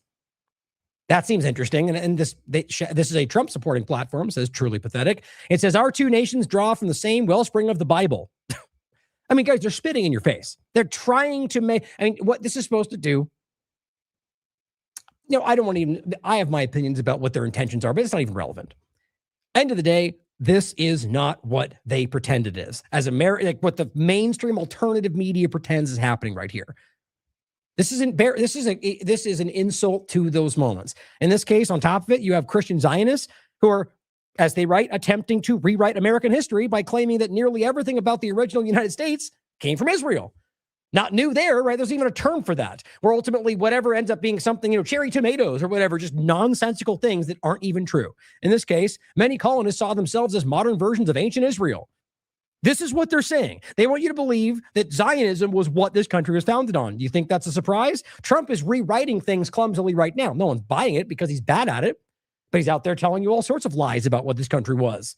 That's not secret. We'll get to that in a second. But let's play this clip of Netanyahu telling you the day after the 4th of July why anyone who's anti-Israel is already anti-American. I think that's quite important today. In the Middle East. You're touching on my next question because a source close to the vice president's team told Politico that statement that he made reflects his view of this new political reality where, quote, the vice president sees that the ground is shifting against Israel among voters, including with younger Republicans. He's responding accordingly with nuance instead of stridency. Do you take that as a warning that if Israel were to act alone, the Trump administration would withhold its backing? Well, first of all, it concerns me that there's that element of anti-Israel, first of all, in the Democratic Party and in the woke right. Oh, yeah. So the woke right, don't forget, are the ones who are calling out Israel. Right. The woke right are the ones they want you to believe who are calling out the censorship of people speaking out about Israel. Right. And totally not the ones who are going, you said anti-Semitism, you're censored. That's not the woke right, just in case you're confused. Right. The ones who are using identity politics to censor Americans are not the woke right. It's just lazy, guys. Lazy. And you're getting this from the people who are okay with that. The ones who scream about Democrats censoring and then want to censor you because you speak out about Israel. They want you, they're trying to project the woke right onto being something that you can just associate with Democrats somehow. Because woke is only just when you have a D next to your name, not some basic factors that are consistent that, censorship around identity politics. Well, the idea that you have both sides doing the same thing. Using identity politics to censor speech and largely around Israel, it is protecting Israel. There's many other factors, obviously, to what people call woke. But what's insane to me is that you have a group of people who are calling out an Israeli genocide and the censorship of people like Khalil and Ozturk based on anti-Semitism, based on identity politics. And they're not the woke right. You get it. The point is clearly they're trying to create a world in which it's only Democrats, because they're getting support backed by the Republican side. Now, understand, within the population, the government of both sides, rather the government of the U.S., all of it supports Israel. That's very open about, so what he's trying to do is create a world in which anybody who says Israel is a problem is now suddenly woke. And what that does, because they recognize their biggest problem is on the right now, because that's where they're losing everything, is they need to create a sentiment that if you say that, well, you're a Democrat. You've never found a quicker way to scare back team sport partisans than framing they're on the other side. Even if they know what's happening, even if they call it out, even if they see it, they're going to suddenly be quiet about it. I think that's what it's really about. I'm concerned with that, and to the extent that we can do something to mend it, obviously I'll do it. But I find that there's something unique about these attacks, and that something is that the people who hate Israel end up hating America. Oh, got it. So you can't hate Israel without hating America. And of course, when he says hate Israel, he means, going, did you just bomb children? Oh, you hate Jews. That's what you get. Instead of just going, well, I'm totally capable of calling out the government actions without saying every Israeli is doing the same thing because I'm not a moron, right? But this is what you get. You get hyperbolic caricatures. That's what they do, because they can't deal with facts, because then they look stupid because they don't have the evidence on their side. It's as simple as that, guys. This is what they're all doing. Who hate Israel end up hating America. And I've seen that, when they do these, these demonstrations, these protests against Israel. Yeah, you mean your legal right to stand up and protest about whatever you want? Whether you're holding an ISIS flag or an Israeli flag or an American flag, or you're burning all three. Yeah, you're allowed to do all of that. Against Israel defending itself, this tiny country. Oh, defending itself. You mean genocide. Got it. Defending itself against these terrorist murderers who commit to exterminate us. And we do what any self-respecting country would do. We defend ourselves. But when they do the protest, they burn Israel. I mean, can you believe still saying that to this day? The point would be there's nothing else to be done. He knows we all see it. He's not stupid. This is a battleground. He knows he's fighting for each person to change sides. But he knows we see it because that's a dumb thing to say. Every single group that has any standing has called this a genocide. Every international group, Israeli groups, people in their own government and people on their own side. There's Jewish voices in Israel who are calling this genocide. So think about how dumb it is to continue saying you're defending yourself while you are now, you're defending yourself by shuttling them all into concentration camps, by bombing tents full of children, which is what's happening in Gaza. You're defending yourself by invading Lebanon, by continuing to bomb and murder people in Syria, by sending military to Venezuela to manipulate their government, defending yourselves. Like, it's an insult to your intelligence, guys. He knows that. He's probably laughing about that. Israeli flags, and very often right next and we do what any self-respecting country would do. We defend ourselves. But when they do the protest, they burn Israeli flags, and very often right next to them, they burn American flags. Yeah, which is completely constitutionally protected, despite what Trump is saying and trying to do. And now watch as Donald Trump pushes for you to be charged with a crime because you burn an Israeli flag. Mm-hmm. But when those Americans who support Israel, non-Jews and Jews alike, when they do a demonstration to support Israel, they wave the Israeli flag and they wave the American flag. So I think there's a process taking place inside America, which you probably know better than me, of questioning America's traditional values and going to many places that I think challenge not only our alliance, but they challenge the traditional values that form the basis of each of our countries. I mean, think about how insulting it is for him to say that doing something that is constitutionally protected, in fact, literally is in line with the values of the founding of the country, and saying that by doing that, you're undermining the values of the country. It's a simple manipulation. They're just trying to recreate the way we understand how things work. You know, sort of like the way they're recreating the way we engage with government, the way they're recreating the way the global dynamic works, the way they're recreating. I mean, they're literally recreating. This is the Great Reset. That's what we're dealing with. It's one more part of how they're redesigning and reimagining the building back better. You call it what you want. That's my opinion anyway, but this is one aspect of how they're just trying to reframe and recreate the way we engage with this. It ends up being, we do what we want and you accept that because we're right and we're in control. And, you know, we have God on our side and we have the AI that backs us. That's where this goes. And I hope that's not something that is going to proceed. I hope America changes direction. God, I hope you do something about people burning our flags, is what he just said. So here's what Prem Thacker said. He's taking billions of U.S. tax dollars. His soldiers and terrorist settlers have killed Americans with no consequence, literally Americans, right? Whether, not that it should matter more one way or the other, but both Palestinian Americans and also Americans, guys. More than one person has been murdered by these settlers and the IDF who simply were there for different reasons or people that were living there. In the beginning, post-October 7th, there was an American woman who had a U.S. passport who was not, was from the United States, who was with somebody there. And, I think were married, I believe. And they never got heard from again. Speaking out, going, why isn't my government helping me? We're being bombed by Israel. I'm sure they're buried under the buildings like everybody else. Your government doesn't care when Israel's the one doing it. And frankly, I don't think they do regardless. It says the day after American Independence Day, he's happily welcomed on an American TV network to lecture Americans about their opinions. The fact that the opinions that you have a constitutionally upheld reality of holding, but they're telling you you're not allowed to have certain opinions. But hashtag constitutional rights, the lie of that. Well, here is a clip that's going around. And we're going to get into this overlap because it's sort of like the same point of him calling out communism, just the other, whatever it is. If you disagree with what Trump says, you're whatever they fill in the blank with.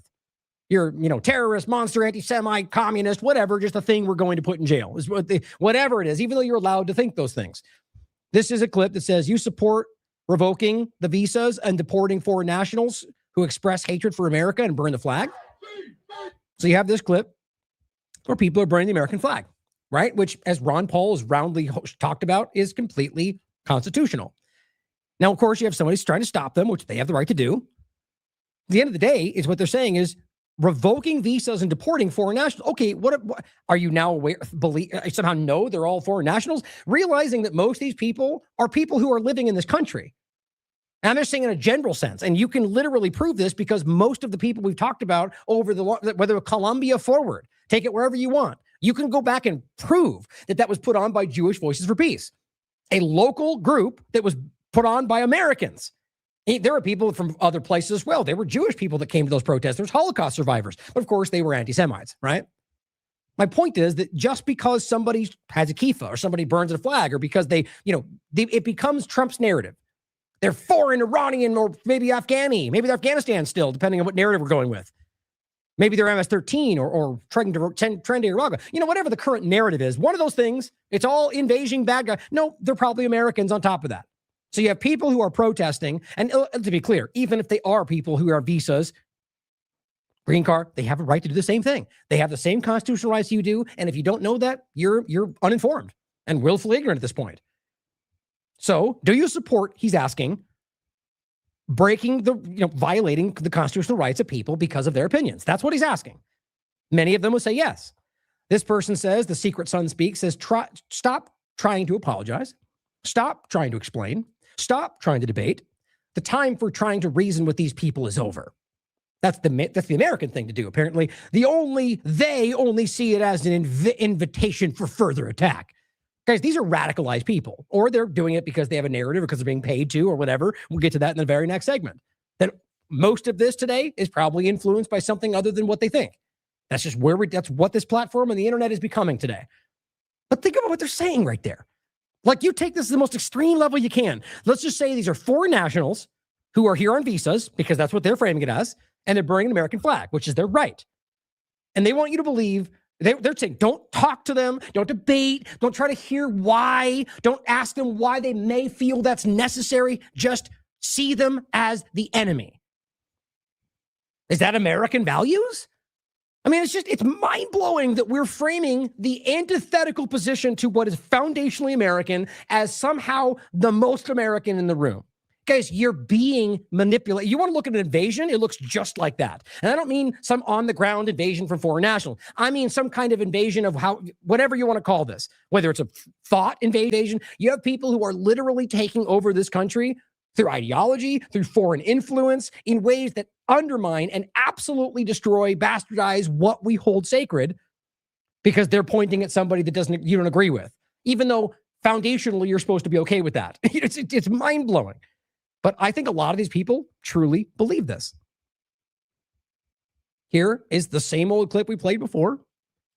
Well, first, actually, this is what I thought was interesting. So you had a whole lot of people sharing them burning Israeli flags on 4th of July. Funny how that's a big, think about what that shows you guys. It was a huge momentum. People are rather, like a meme going around, because most people are aware of what's going on 4th of July, that it's not something to go, yay, we're free. It's about we're volleying to something, whether that's despotism or a foreign power. You can decide. And so people burn the flag that they see influencing their country, left, right, all over the country. And people didn't like that, even though you have a legal right to do that with an American flag or anything else. Of course, this person says, happy 4th of July to every legend using an Israeli flag to light up their cigars. This rabbi, who is very influential on this platform. Oh, I'm sorry, this is the wrong one. I thought this was, anyway, it doesn't matter. Rabbi Gert Goldberg says, anyone who burns the Israeli flag this 4th of July should go to prison. It's no different from setting the American flag ablaze. He's right, actually, but not in the way he thinks. Are Jewish lives really that insignificant? Why? What does the Star of David, a Zionist symbol, have to do with the Jewish people? Moron. It has to do with the state of Zionism. Of course, not everybody knows that, realizing that Theodor Herzl, the founder of Zionism, was an atheist, and many of the foundational elements were also, basically not believing in religion. Easy to look up. You could look it up Wikipedia, for crying out loud. The point would be that this is something that is not about religion, but about using it for their ends, which is what Jewish people around the world are becoming aware of. But so either way, why would burning the flag of the Jewish state then mean you don't care about Jewish people if that's how you frame that? Because wouldn't it then represent still that you're criticizing the power structure of the Jewish state? These people are all about creating the construct. It's you hate Jews if you do anything that calls out what they're doing as the Israeli government. And maybe as a rabbi, he doesn't know that. Maybe he doesn't care. Maybe he's part of Zion. It doesn't matter to me. What he's doing is saying, you go to prison if you do something that you're allowed to do. That's all that should matter. Of course, even Twitter goes, yeah, it's not against the law to burn an American flag. Shut up. Doesn't matter, though. As I said, despite this being constitutionally protected, I bet Trump agrees with that rabbi. What do you think? Now, here's two clips, by the way. One about the internet, but one about the flag. I'll play it again. It is relevant to me. I think this is part of the, it shows you whether it's about the Second Amendment, due process second, take the guns first. Trump has always shown you who he is. This is why I think most Americans can see that. But you got a bunch of jingoistic morons who just fight for the team no matter what, who want to tell you he doesn't believe the things he literally says out loud. Because we're losing a lot of people because of the internet. And we have to do something. We have to go see Bill Gates and a lot of different people that really understand what's happening. We have to talk to them, maybe in certain areas, closing that internet up in some way. Somebody will say, oh, freedom of speech, freedom of speech. These are foolish people. But also correct. We have a lot of foolish people. You should get a 1-year jail sentence if you do anything to desecrate the American flag. Now, people will say, oh, it's unconstitutional. Those are stupid people. Those are stupid people that say that. But also correct. Right. So in both examples, Trump is saying you're dumb or what did he say? It was stupid or whatever, that you're stupid if you understand the actual constitutional reality. So you can either argue that Trump doesn't understand the constitutional reality or he willfully lies about it for his own interests. I don't know which one's more alarming. You can decide for yourself. This is undeniable, ladies and gentlemen, and Americans know this. We're living through a revolution right now. So part of that revolution, regime change, whatever you want to call it, is happening online through places like Twitter. Now, this is a really interesting article. This is from the New York Magazine. Oh, sorry, I think I said New Yorker earlier. New York Magazine. Let's go kill the internet. Zuhair Lakhani is creating an army of AI influencers and flooding feeds with propaganda campaigns. What could go wrong? So the main point, the jump ahead, just as we read through it, the person who is funding this, Andreessen Horowitz, Mark Andreessen, the one who just literally got a position on the U.S. government. In fact, let's see if we can get that to pop up real quick.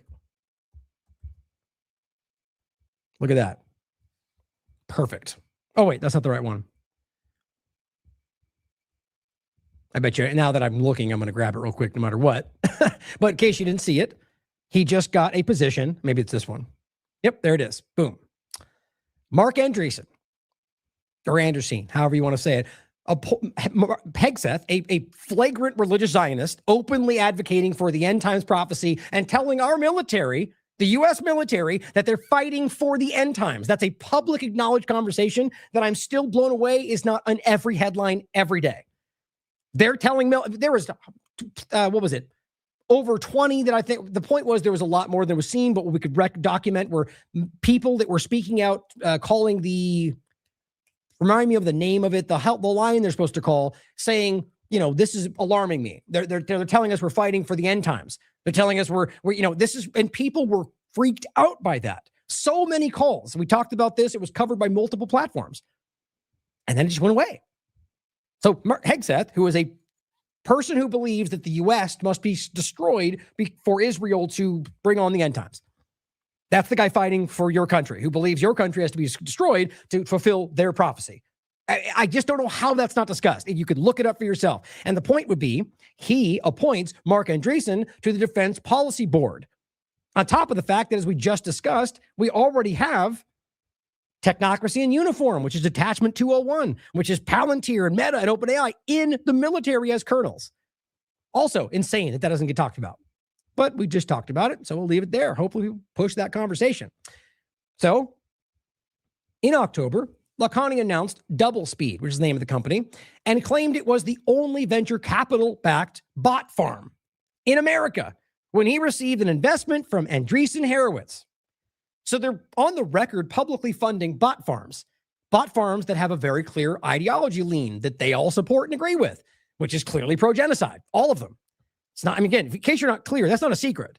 Palantir is objective, like on the record, Karp just said Israel's a force for good, and we fight for them during their genocide, like recently said that. But Mark Andreessen is in the same little clique of people with the same general mindset of, remember what he said on Joe Rogan, right? That we need the good oligarchs to save you from the bad oligarchs. The democracy is not real, or rather your freedom is what he's talking about. That we have to find some kind of CEO-run country for them to tell us how we should live our lives. And that's what Americans believe in. I mean, it's so counterintuitive to what we actually believe, or what we pretend we do anyway, like as a society. It says, never pay a human again, reads Double Speed's website, which advertises the ability to create AI personas on TikTok. like a 62-year-old mother in Phoenix or a Gen Z skater in Atlanta who will then post about your product, meaning they're not even real. Now, realize one of the main things about this is never pay a human again, which means this is the next step, which means, as we should all know, they've been paying people to lie to you your entire life. And that's, well before social media, quite frankly. But what we can see is that, whether it's a Benny Johnson or not, there's a whole network of people that are not even, they don't even believe what they write. And even if maybe they do, and they're leaning into a direction for that reason. But the point is, there's people that are saying things that are dishonest for a political agenda. No big surprise there. This is the next step into going, well, don't even pay anybody now. We'll just create a massive AI system that can just constantly pump in fake information. With that kind of system, building the data centers they have, they can control the whole thing. That's the point, guys. I believe we're probably already there, that you have this massive experiment through Twitter and plenty of other things where they're finding out whether they can control you entirely through a narrative. Doublespeed is just one of a growing number of startups devoted to fabricating genuine virility, meaning viral online content. How long have we talked about this? That there's no such thing as viral anymore. It's controlled, guys. That's what we deal with. It is obviously what they continue to tell you. I mean, I believe we're long past that. But just understand that we're dealing with this massive, so basically what our narratives are in our conversations, it's all based on, it's an illusion. Driving us into certain positions based on what we think the majority is saying when it's not even rooted in what actually is happening. Clients of Doublespeed can invent a hot girl dancing to the song that they're trying to promote, or a man in a lab coat extolling the science behind a skincare brand. All fake. You've been watching slop all your life, he says. That's the point I was just making. This is just a new addition to it. He says, we didn't break the internet. It was broken to begin with. But now we're killing it entirely. Welcome to the dead internet, he says. Now, here's another question. That it's happening in general is alarming. Is this another agenda to actually drive that into reality for the same purpose? Why is Andreessen Horowitz backing this? The same people tied into this larger mechanism of the Freedom City, Prospera, fake libertarian network state agenda, which is about redesigning the way we live our lives, redesigning the way authority deals with us, redesigning the whole global structure. This is the new globalism. It's happening right in front of us with Trump right on line with it. And on top, is this about trying to actually create something so vividly broken that they have to redesign the internet? I mean, guys, right now we're flirting with the idea of there's multiple people trying to design what is arguably a decentralized internet. You could say it's already somewhat there, but it's just not really adopted or functional, I would argue, I'm sure I'm not an expert on what some of the leading edge things are. Maybe there's one out there right now that totally works and no one knows about it. But the point is that it's not necessarily adopted or even the people are aware that it's there. I argue it's still being, worked on. And on top of that, I think suppressed like every other competing tech that the system doesn't want to be there. So they then create something that causes this to become a complete, get to a point to where dead internet becomes something nobody can deny. Well, then what? Well, then you get the solution. The Elon Musks and Peter Thiels of the world will go, guess what? We have a solution for this. And then you get the entirely new world. I mean, this is my opinion. You can call me a conspiracy theorist. Some do. The point is, this is obviously what I see in this. Now, whether I am right about where it goes, we're here right now. And this is happening, and they're paying for it. Doublespeed grew to 6,000 companies in the first 2 months of its launch, though it bears repeating that Lakhani has built his career on manufacturing shortages of whatever he's selling. That's relevant today, isn't it? Talking about all the different things they're shorting and betting on and all the different manipulations. It goes well beyond just a couple of accounts on Twitter, guys. It says down at the bottom, I asked Lakhani what happens when the day comes when all social media profiles must be human verified, if that actually happens the way we think it does, which they say which several platforms are currently pushing for. Here's what he says. You'll license your likeness, he says. The farms will still exist. They'll just operate human accounts. But it'll still be AI-made content. Guys, that's happening right now. That's the people we're talking about today. I'm convinced. A world in which everyone is theoretically a stock photo model that can be animated to say or do whatever a brand wants is a grim one, but it is also sort of a current one.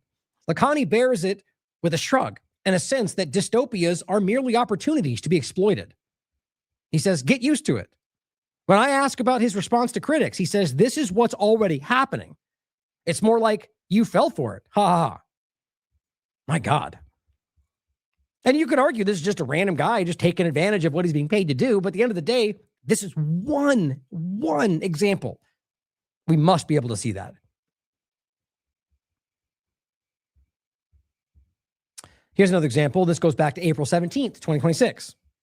Hundreds of fake pro-Trump avatars emerge on social media. Now, this is, again, and overlaps with the same company we just pointed to, but this goes back to April of this year.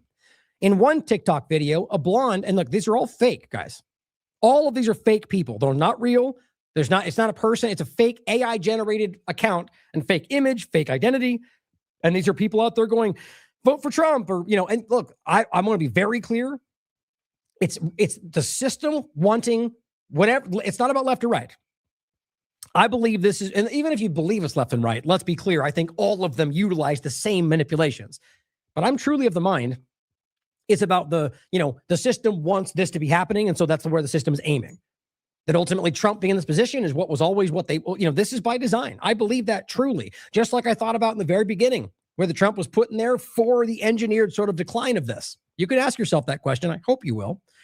It says in one TikTok video, a blonde films herself with a group of women at a racetrack.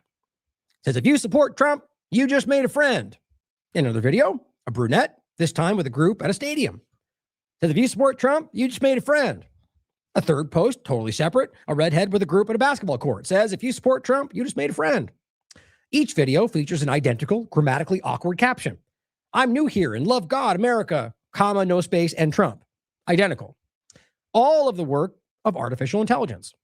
In the months leading up to the midterm elections, hundreds of accounts have emerged on social media featuring AI-generated pro-Trump influencers posting at a rapid pace about the radical left in America first.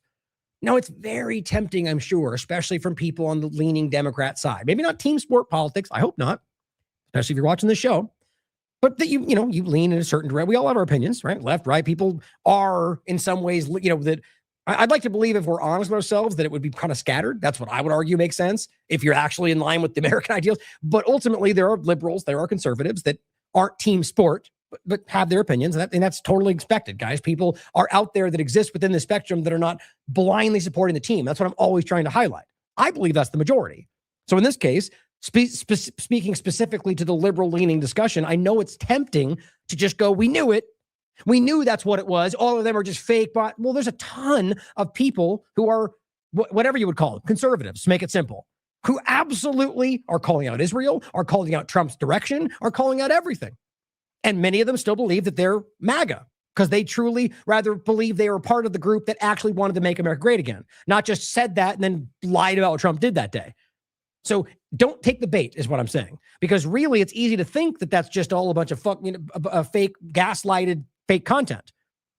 The truth is, though, it's about creating that illusion to make you think that anybody who is conservative is suddenly not real, and for them to think anybody who is liberal is suddenly not. It's the same thing. It's about turning America against itself. I hope that gets taken. President Trump has reposted content from at least one of the accounts, meaning Trump has personally shared more than once fake content from AI-created information, which could be potentially created by something funded by people he's working with.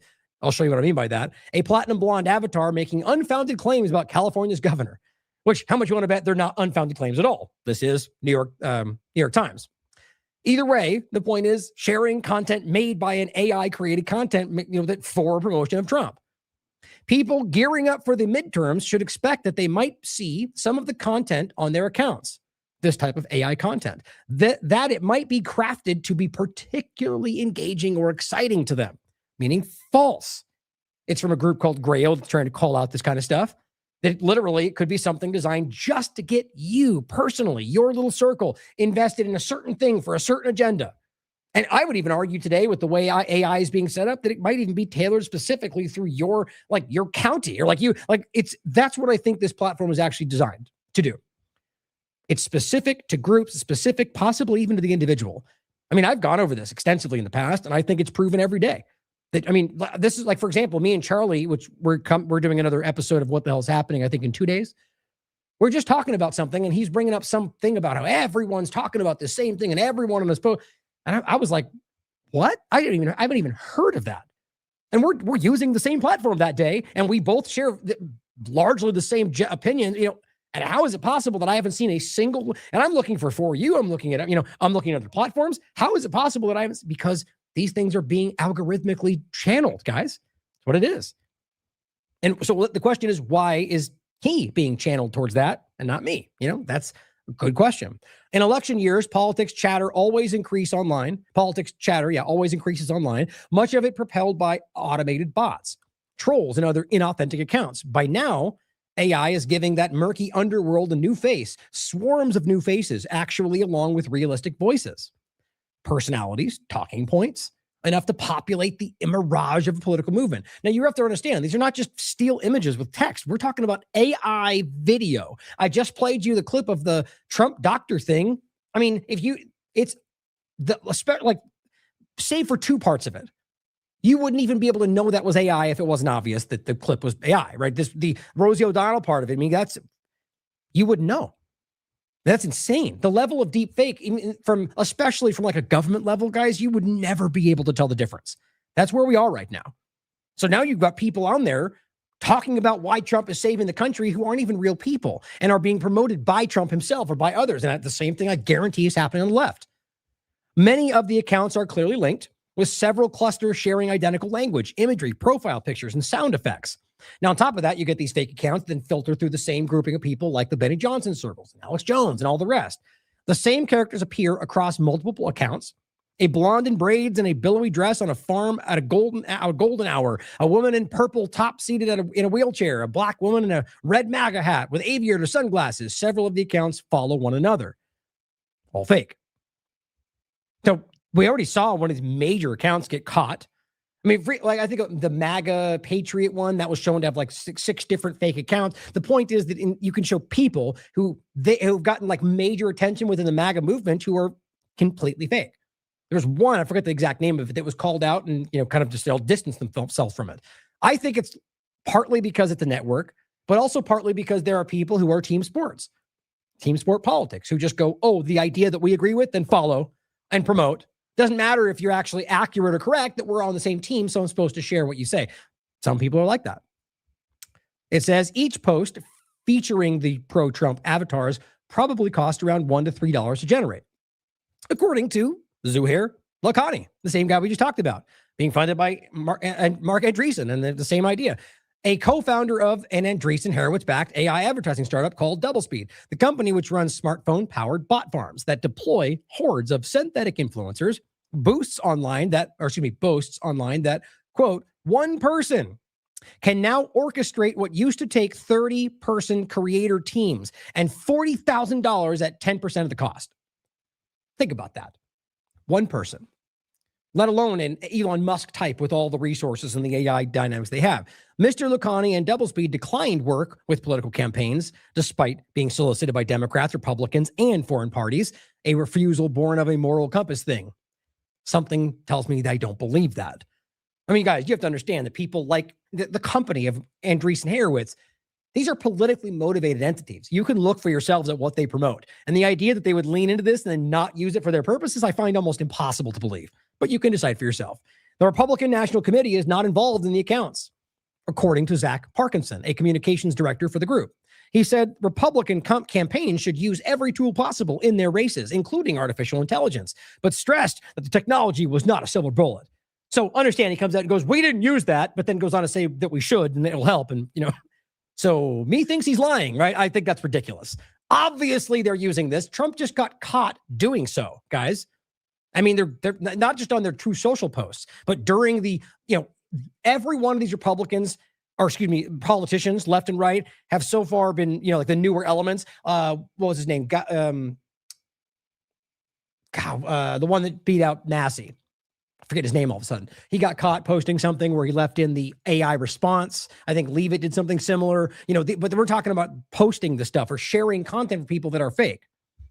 Frankly, you could argue it's by accident because they're not checking, but I think partly it's by design. So keeping that in mind, the artificial nature of everything, it seems. During this whole American fair conversation, the kind of posing during July 4th from our government, you got a lot of this like slop, I guess slop's the common term these days, but like content. Now, this doesn't seem to be AI, but it just makes me sad that we're talking about something that to a lot of people is very it matters. This idea of what we believe started this country. And we should question that like we question everything. I've done it many times. But even if you believe it wasn't rooted in honesty, it has taken root in parts of Americans and how we go forward. And so in this case, the idea that we're supposed to be represented by just guns and beer and fireworks and just muscles, and it's making fun of us, guys. I don't know why we don't see that. By putting the founding fathers in this weird music video of shooting off rifles and playing music, it's meant to be insulting, in my opinion, or people that are, I argue, too stupid to realize they're insulting themselves. That what you're doing is taking something that is much deeper than that and turning it into a cartoon. It makes me sad. And this has been promoted by just about every major Republican and people out there. This video of them shooting guns and in these, I guess, by the way, in some cases, you could argue the wrong uniform. But the point would be the revolutionary gear, the shooting of guns and the music, and you can listen to the words if you want. That's it. And this says RT only in America. Tricorn hats and machine guns blazing to drum beats for 4th of July. Now, you may not agree with that. Maybe you think maybe you think that's what it's all about. But if we truly understand, which we'll get into in a second, the foundational ideas, I mean, everything about this is counterintuitive. It's antithetical to what they were representing. It just makes me sad. Leave it there. And this person says, the Second Amendment exists so Americans can stand up to tyrannical governments. And it says, meanwhile, this is how Americans use their guns instead of overthrowing the Epstein regime. Fair point. This one, now this is a little different. This is somebody calling out Polymarket, but I saw this going around. It's just a guy with blaring music, double chugging 2 beers and spilling it with rockets going off on his. It's just the dumbest thing I could possibly imagine. What does that have to do with anything? Why is that even promote work? That's just late. I mean, to me, I would laugh at that person. What do you think you're endorsing right there? The surface level, it's like pretending that America is about consumerism, even though there's real points you made about where we are now. But the idea that the foundational America was about being able to buy what you want and, it's not the reality. This is what people pretend we are.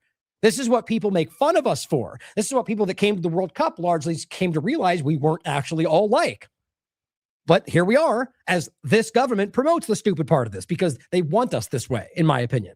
But rather, so this says, breaking, Trump administration tells the International Criminal Court, this is very relevant, by the way, it has no jurisdiction over Americans and will not cooperate with any investigations. Right. So it doesn't matter that we're breaking the law all over the world. It doesn't matter that we're committing genocide. Rather, they are the government. But we're just going to put our foot down and say no. And so what he's ultimately doing on top of that is protecting Israel. But yeah, let's chunk. And that's what they're using this for, is the point. To basically make fun of this. We're going, yeah, America, as everything about it is the opposite of what we think we're supporting. And it's sad, guys. It's not a knock on America. It's a knock on the government that has stolen America from you. That's what it's really about. So on that note, let's talk about both the idea of fake content, whether AI created or funded or whatever you want to talk about, and the stupidity of where this has gotten, like the lowest common denominator, which I argue is, my opinion clearly is I think a lot of this is being driven because of something, whether it's about internally just trying to destroy this country for some political agenda, or Israel doing it because they want to bring down the West. I mean, you can make your own opinions about what you think this is all about, but I really sense some kind of like designed implosion here. I've been saying this for a while now. And I mean, again, it's not even worth that point being what guides you through the conversation. I just always want to include that because that's how I see this. But putting that aside, just acknowledge how embarrassing this is for people to, one, be wrong about basic information to promote something that actually is the opposite. And on top of that, pretending like that then represents America. Now, here's what he says. Benny Johnson says, Trump did this right over Mom Donnie's head. It's jets flying across with red, white, and blue colors. Right over Mom Donnie's head as the dirty little communist was sitting at George Washington's desk backwards, bitching about how Sharia law in America sounded like surrounded by crying women. No, he didn't, by the way. In fact, what's really alarming is that if you actually listen to his speech, I don't support Mamdani. I frankly think he's just another politician. If you actually understand, look at what he's already done around the Israel conversation. The bottom line, I don't trust any of these people. But what's crazy is if you listen to his speech, he's pointing out valid criticisms of the general problem. But see, what they do is go, oh, he's a Muslim, or oh, he's a communist, so therefore it doesn't matter what he says, doesn't matter how logical it is, he hates America because America's great and America's the best. Oh, what an argument. Who cares if he's calling out things that are actually foundationally problematic? Who cares? Because he hates America. I mean, they are dumbing you down in crazy ways if you're following along people like this. Again, what we're going to get to is the fact that whether you're a communist or not, that's what we're supposed to believe. You have the right to believe in this country. That's the freedom of ideology that we all promote, but not when it's the wrong ideology, apparently. But on top of that Trump did this over his head. Okay, let's take that one first. It's not, though, because what this actually is, which is just sad to find out, it's a group called, I'm probably going to pronounce this, the Patriots de France. Try to see if it says, anyway, it's French aerobatic patrol. And what you'll note is that this is what they always do. In fact, it's French colors, which are similar, right? It's overlap. You could also say it's Dutch colors, right? What's funny is that this is about them doing this. Now, here's what to be clear about this. This was already set up beforehand. This is because France was a foundational part of the revolution, right? And so what they did is they set this up in order to be, I was going to try to get that translated. It's not showing up for me. Hold on. It's the same point. I'm sure you could deduce what it says here. Liberté 250, right? It's posted on the July 4th, and it's watch the flyover of the East Coast. So what they're doing is promoting what they always do, which is come and fly their colors, which just so happen to be the same, as French planes to promote their part in the revolution. Okay? Benny Johnson gets everything wrong with this. And we're only on the first part, which is that Trump didn't do this. This was coordinated with New York City. And then on top of that, it wasn't over Mamdani's head because it was something that was aligned with New York to promote revolution, the Independence Day. And yet he says Trump did it. He says that it was about pro-America, which technically it is, but he thinks it's because of the colors. And then on top of that it's somehow in Mamdani's face, even though he was a part of it. I mean, you just can't, either he is that stupid, which I absolutely believe, or it's kind of what we're talking about today. The guy is just making stuff up because that's what we're supposed to do today for what we just discussed, because it's about dividing Americans and causing confusion.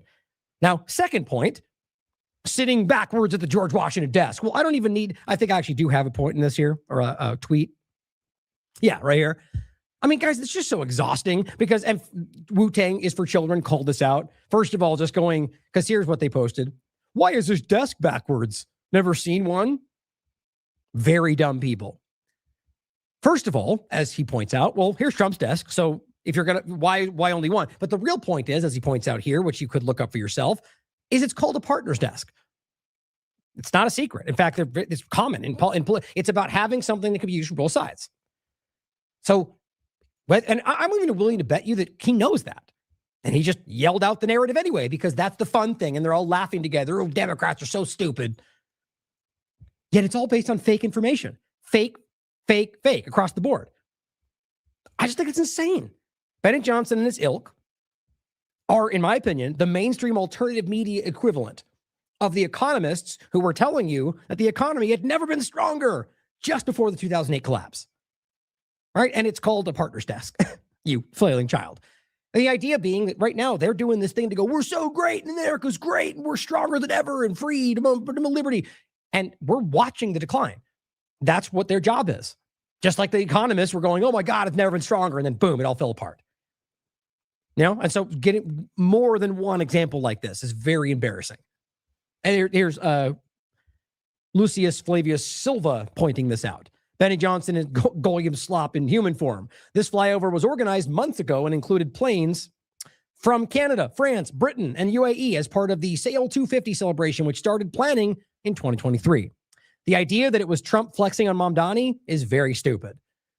But the narrative swung around. You got major politicians on the right who are yelling that out because whether they know it's wrong or not, they've recognized that gains them something. Politicians will wear a dress if they thought it would get them elected, guys. It doesn't matter. They will yell whatever they need to. And so right now the game is talk about old information. Share Obama's going to jail. Here it all comes. People running for Congress are playing that role right now because that apparently is the new way to get popular on this broken platform. Here's Donald Trump doing a bunch of really embarrassing things. So he comes out. This is ACYN saying, oh, actually, I think I have the clip. Let's play it first. We speak English because that is the language of our founding, and for 1,000 years, that has been the language of freedom. An American always wants peace and order, but we will never shrink from danger or threat. We will always fight, fight, fight, and win, win, win. We got to do. Well, that's embarrassing. Do that. I mean, think about how lame that is. Just, to be losing and go, win. We're going to win and win because Trump wins no matter what, as he's losing in every discernible way. That's, again, not about Trump. It's just an objective reality. They've lost what they've been doing. That's the joke about the Department of War. 0 to 0-1. Like, you've lost the only thing. You change the name and then lose your first war. Sad. It's sad. But they all cheer because the team cheers. That's how that works. I don't believe the majority of Americans are on that same page. Because this is our culture. This is our character. Not every American is all of these things, but every American knows these are the traits that make our country exceptional, and exceptional it is. You do not have to be born here, but you do have. Yeah, very impassioned speech right off the screen. Well done. Have to love what we have built. You must love our country. Oh, do you? Now it's required to love the country. Well, that right there is antithetical to the foundational ideas of this country. Period.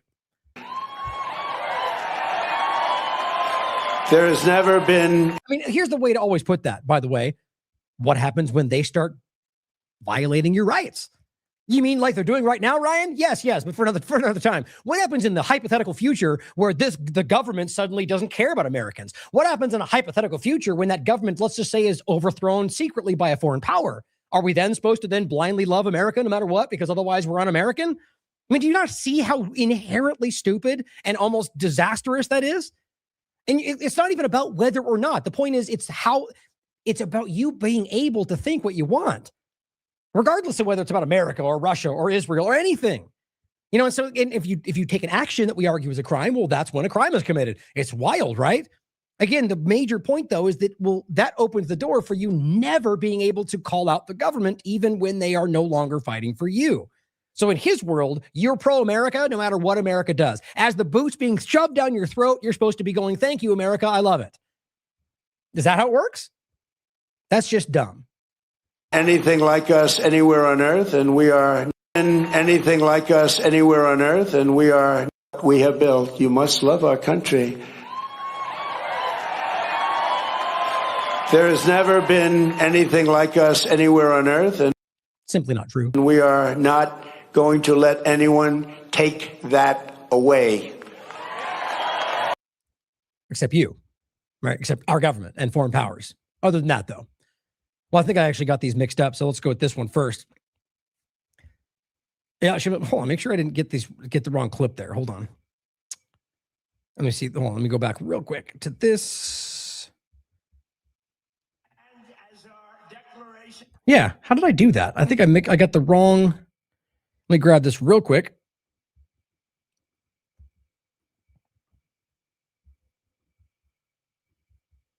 In America, we speak English because that is not going to let anyone take that away. Yeah, okay, sorry. So I did get it mixed up. I just had to make sure I was not wrong about that. I'll get the other link in a second. So, on this point, in America, we speak English because that's the language of our founding, and for 1,000 years, that's been the language of freedom, is what he says. Did you pick up on that? Now, ask yourself, I mean, this could just easily be Donald Trump's bombastic, hyperbolic everything, which is embarrassing and should be called out far more than it is. Even though it seems it's become kind of just accepted that Trump is kind of a liar, that he's just kind of always lies and pushes the envelope, but that's just Trump and we love it. Like, that's how people are. It's insane to me.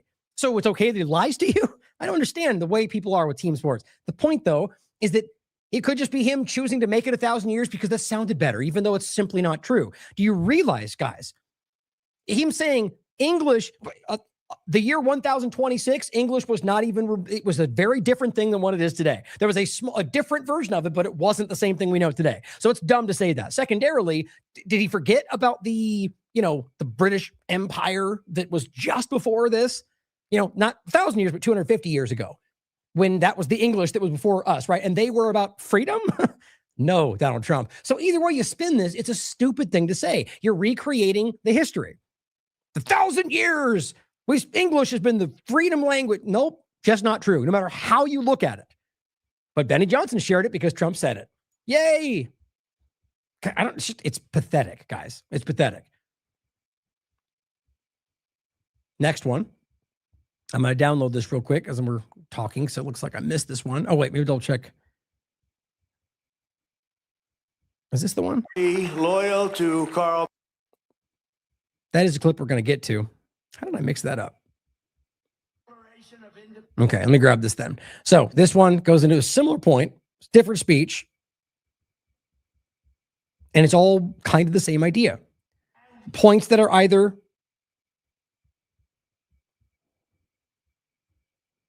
let me get it real quick. Counterintuitive to the country or, founding ideals. Okay. This clip first.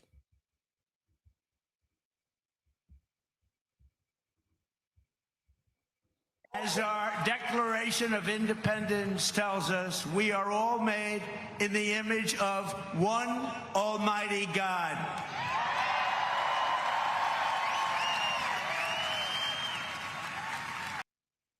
One more thing he says, but that's the point. Okay. So I know there's a lot of people that want to believe this is a founded Christian nation. It's not true. That's not to say that Americans could decide that today. The point, though, is that it's about understanding the foundational reality or not.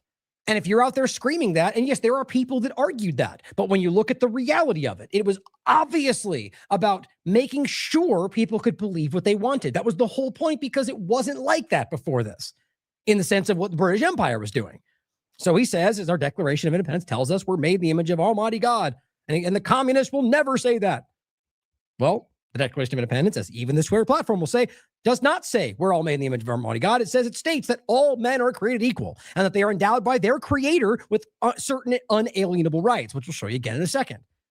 Meaning the creator. So whatever you believe, that's the whole point. And so today there's this big push to make it another religious focus. Like the whole point was about the separation of church and state. And yet here they are pushing these things like it's not counterintuitive, like the opposite of what they said from the founding elements. So I just simply said, what do you guys think? Is this stupidity? Is it incompetence? Or is this someone pulling the strings? Because how many times can you continue to just scream the provably false thing before you start to ask that question? I mean, look, they posted this on their Rapid Response 47 account. We speak English because that's the language of our founding. Nope. For 1,000 years, rather, was the point. Nope, not true. The language of freedom. Like, they posted it. You're telling me nobody in his inner circle is going to be like, oh, whoa, Trump, that's not true. Time out, that's inaccurate. Where are his advisors? Where are the people around him? This either tells me that the design is to do that, which probably is the case, or somehow he's in a world where nobody is willing to go, whoa, that's dumb. That's incorrect. That's, that's anti-American. Nope, doesn't matter. Who knows? You can decide. Either way, it's in your face that they're posting the stupidest thing, the provably wrong thing. How is that pro-American? How is that celebrating our actual foundation if they're lying about the foundation? Same thing. Our American ancestors did not shed their blood just so a band of thieves, radicals, and lunatics could come in and loot and pillage our nation. Well, now we get into the real point here where he's trying to make it sound like you are that if you have a different opinion. Now, this is what he gets into. You have to be he's not talking about the people who are coming in and breaking the law, even though he frames it as always the same thing. They're talking about, as we keep hearing today, communism, right? If you're part of Antifa, right? If you simply believe. What's funny, though, it's only the one side they like to call out, even though we can find examples on all sides of it, like we'll get to. But we understand today that he's talking about certain ideas. Now, yes, we can all acknowledge that if you break the law, well, then you can charge them with a crime. That's not what they're doing, though. They're trying to deport people for ideas. They're trying to censor people because of ideas. They're openly telling you that. So I said it's sad how many of the team sport partisans how little many of the team sport partisans understand the basic foundational tenets that they pretend to be protecting. Most of what this admin does either undermines or entirely destroys the very principles they claim to be fighting for. It's hypocrisy, but mostly stupidity. So let's go into that point. Well, again, here is you can be loyal to Karl Marx or the United States. You can't have both. Be loyal to Karl Marx, or you can be loyal to America. You can be a communist or you can be a patriot. You cannot be both. As for those who peddle Marxist lies about our heritage, tell our children that we live on stolen land. Oh, it's a Marxist lie, is it, that we stole land from the Native Americans? I mean, this is the kind of thing. What kind of idiot out there doesn't understand the easily documented history that took place on this continent? Now, just because that happened does not mean every American today is somehow guilty. It's the same conversation anywhere you look at it. Just like the newborn Israelis today are not immediately guilty for the crimes of the history. That's why a lot of them seemingly are continuing to call it out. Not even close to the majority, though. That's worth saying. But it's the same kind of point. And any way you frame it, it's the same point, guys. And so in this case, I just lost it again. The children that we live. Right, the Native American point. That it's an easily documented part of history. That they came in and it was a genocide, guys. They literally deliberately did this. Then it goes all the way up to very modern history where Native Americans were lied to, where they were, made contracts and then they were ignored. And then they multiple smaller genocides and different kind of massacres that took place, all for land that they coveted that was theirs. That's it. It's not even hard to understand, guys. It's the same thing that Israel's doing right now that they also still support. So, I wonder why they're trying to lie you away. And of course, covering it with the idea that that's what Democrats think. Because if you're stupid enough to ignore the truth because you're afraid to be aligned with a group that you think is bad, then you're going to fall for that. I'd like to believe most Americans are not that stupid. On stolen land, or that our heroes were oppressors. They're doing something much. Our heroes were oppressors. So it's easy to lay that out without naming people, but you can go down the list, whether it's in the UK with Churchill or many, many people in the foundational part of American history that were monsters, just like pretty much every living memory of our history right now with our president. Bush, Obama, and Trump, they're all war criminals doing the same thing, guys, and Americans are starting to see that. God forbid you point that out because then you're somehow anti-American because you understand who they were. Do we know about eugenics? Do we know about what happened during World War II? I'm not even talking about with the Nazis. I'm talking about what the U.S. government did in line with those things. Eugenics was born in this country. But, I digress. Who cares about the facts? Let's just pretend that if you say that, you're a Democrat, because apparently that's the logic of the team sport game today. Worse than slandering our past, they are slandering and attacking our future. Oh, okay. I didn't know you could slander the future. How exactly are we criticizing things that haven't happened yet, Donald Trump? That's a dumb statement. What people are doing is saying, look at what they've done. Look at the history. Look at what they're currently doing. Now, if you want to get into where that leads, anyone can do that. But what he's trying to say is that now they're beyond reproach. You can't even call them out because if you do, you hate America. Simple as that. You can't call out what they may do. You can't call it what they've done. You just hate America. Well, they're taking a page out of Israel's book, aren't they? You just hate Jews. Simple. Not going to let that happen. They're trying to tear down the great American character, to destroy the people who declared independence. Oh, is that what we're doing? So by honoring the actual ideals of the founding fathers, we're undermining that very entity. Everything you are, everything you represent, you, Biden, Bush, Obama, everything you are completely undermines what they actually did. But here he is saying you do that by criticizing things that fundamentally violate those founding ideals. Simple as that. Who crossed the Delaware, who settled the West and conquered the skies. You know who those people are. Settled the West? What are you talking about? Guys, I couldn't even believe that people fall for this stupidity. So now suddenly the founding fathers settled the West? What he's talking about is the very thing he just tried to hide from, which is the ethnic cleansing across the United States all the way to the West, where the Native Americans are. I mean, it's just beyond, I can't, it's hard to even discuss it with a straight face. But for the point we're going to get into, to not just have to go through the rest of his stupidity, what he says, you can be loyal to Karl Marx or you can be loyal to America. Benny Johnson, of course, shares it because he blindly points to whatever Trump says. You can be a communist or a patriot. Okay, so you're arguing this point that I just made the other day, that there are plenty of Democrats who believe that communism is the best thing for this country. Now, you could always try to make it out to be some kind of weaponized psyop because we know those exist, but to say that none of them believe that is just plain stupidity. Just like to say there's no Republicans that actually believe what Trump is doing is right. We point that out. There is a part of them that do. I don't believe it's the majority on either side. But you can argue there's people who truly believe that communism just will save this country. So the reason I'm saying that is for you to then frame them as not being a patriot. All you're doing is saying communism is not allowed. Because even if they're wrong, they may have the right intentions, because that's what this country is supposed to be about, that you can think and believe through trial and error, whatever you want. And through ideology, you act out in a way that's a crime, you could be charged for that crime. The bottom line is, by saying that, you're saying we're deciding what you're allowed to believe. That is antithetical to the founding ideals. Simple. Loyal to call it. He's trying to start it out to be you're loyal to an ideology versus loyal to America. So at what point did we declare loyalty for this? I mean, this is the whole point. The Declaration of Independence was about freeing you from these things, not binding you to only being a part of one idea. These guys are the problem, guys. These people are the ones attacking America, whether they know it or not. And of course, my point was, Trump is all about freedom, trademark. Actual freedom not guaranteed. Some limitation may apply. That's what that is. That's laughable.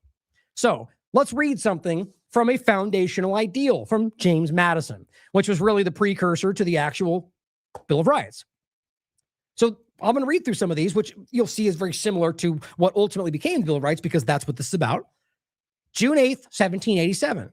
And there's no denying this. Every one of the three things I'm going to go through in the next three documents undeniably show that what Trump just said is anti-American and should be called out for exactly what it is, something that is undermining the foundational ideals of this country. And let's be clear, in case you missed that, whether you're left or right, same point.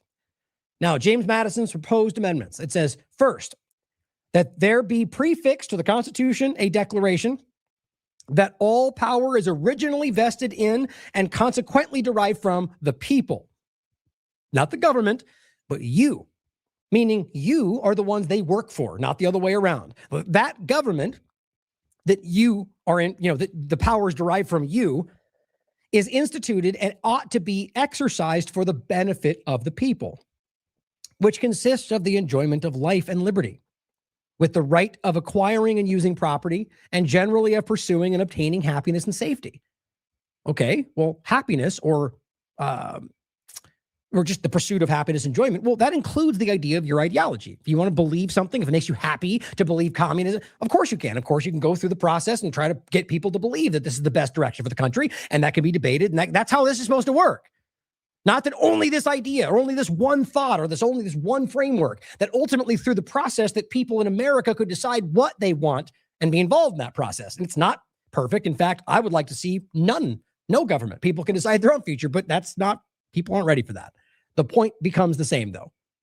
That for them to tell you it has to be one direction is the opposite of what they were saying. That the people have an indubitable, unalienable, and indefeasible right to perform or change their government.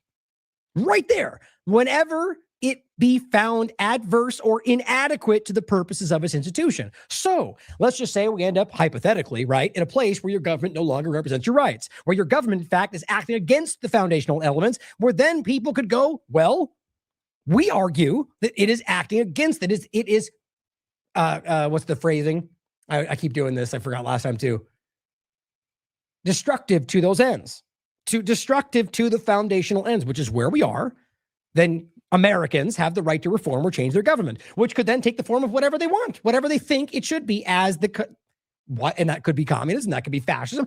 I hope not. I hope we go limited, which is really, when you understand the foundational elements, it was about limited government with the direction of potentially getting, limited government, meaning not federal, not foundational, that it's simply there for the enforcement of the general rights of the people. And that's it. Everything beyond that is unconstitutional if you really understand where we are. But the bottom line, he's telling you that you're not allowed to think a certain thing when they're telling you that we have the right to literally change whatever direction we want. Should we all agree on that? Secondly, that in Article 1st, Section 2 of Clause 3, these words be struck out, to wit, the number of representatives shall not exceed 1 for every 30,000, but each state shall have at least 1 representative, and until such enumeration shall be made, and that in place thereof be inserted, these words, to wit, after the first actual enumeration, there shall be 1 representative for every 30,000 until the number amounts to, after which the proportion shall be so regulated by Congress that the number shall never be less than or more than, but each state shall, after the first enumeration, have at least 2 representatives, and prior hereto. Not necessarily relevant today, but interesting if you understand why, well, possibly another conversation. Thirdly, that in Article 1, Section 6, Clause 1, there be added to the end of the first sentence these words, to wit, but no law varying the compensation last ascertained shall operate before the next ensuing election of representatives. Fourthly, that in Article 1, Section 9, between clauses 3 and 4, be inserted these clauses, to wit, the civil rights of none shall be abridged on account of religious belief or worship, nor shall any national religion be established. Wow. Nor shall the full and equal rights of conscience be in any manner or any pretext infringed. It's pretty simple, guys. These people are absolutely going against the foundational elements of this country. The people shall not be deprived or abridged of their right to speak or to write or to publish their sentiments, whether that be communist manifestos or, whatever Antifa vines they say suddenly violate everybody's freedom. You can say and write and talk about whatever you want. That's the point, guys. Even if that's calling out this country, even if that is anti this government. That's the whole point. Because before that, you would have been put in prison for speaking out against the British government, wouldn't you? But see, today, Trump wants you to believe that by speaking out about this government, you're somehow not, they might as well be the British government today, guys. That's the point, in the sense of the historical reality of what it was at that point. Authoritarian, dictatorial. And it says, and the freedom of press, as one of the great bulwarks of liberty, shall be inviolable. The people shall not be restrained from peaceably assembling and consulting for their common good, nor from applying the legislature by petitions, remonstrances for redress of their grievances. The right of the people to keep and bear arms shall not be infringed. A well-armed and well-regulated militia, being the best security of a free country, which doesn't exist today, guys. Either one of those, but you take that however you will, both of those apply. But no person religiously scrupulous of bearing arms shall be compelled to render military service in person. No soldier shall in time of peace, actually, that's a good point. All of them are very relevant. The ones I wanted to get to, I've already gotten to. The point is, it's largely, the precursor. You can see why. All of this shows you. And I mean, the main part of it, nor shall any national religion be established. And the idea of, as I'll go into the next one, and it is in this documentation as well, that you have a right to think and believe what you want in an ideology sense, in a religious sense, in any sense. This is the Declaration of Independence, just in case you forgot. Clearly, they forgot or don't care.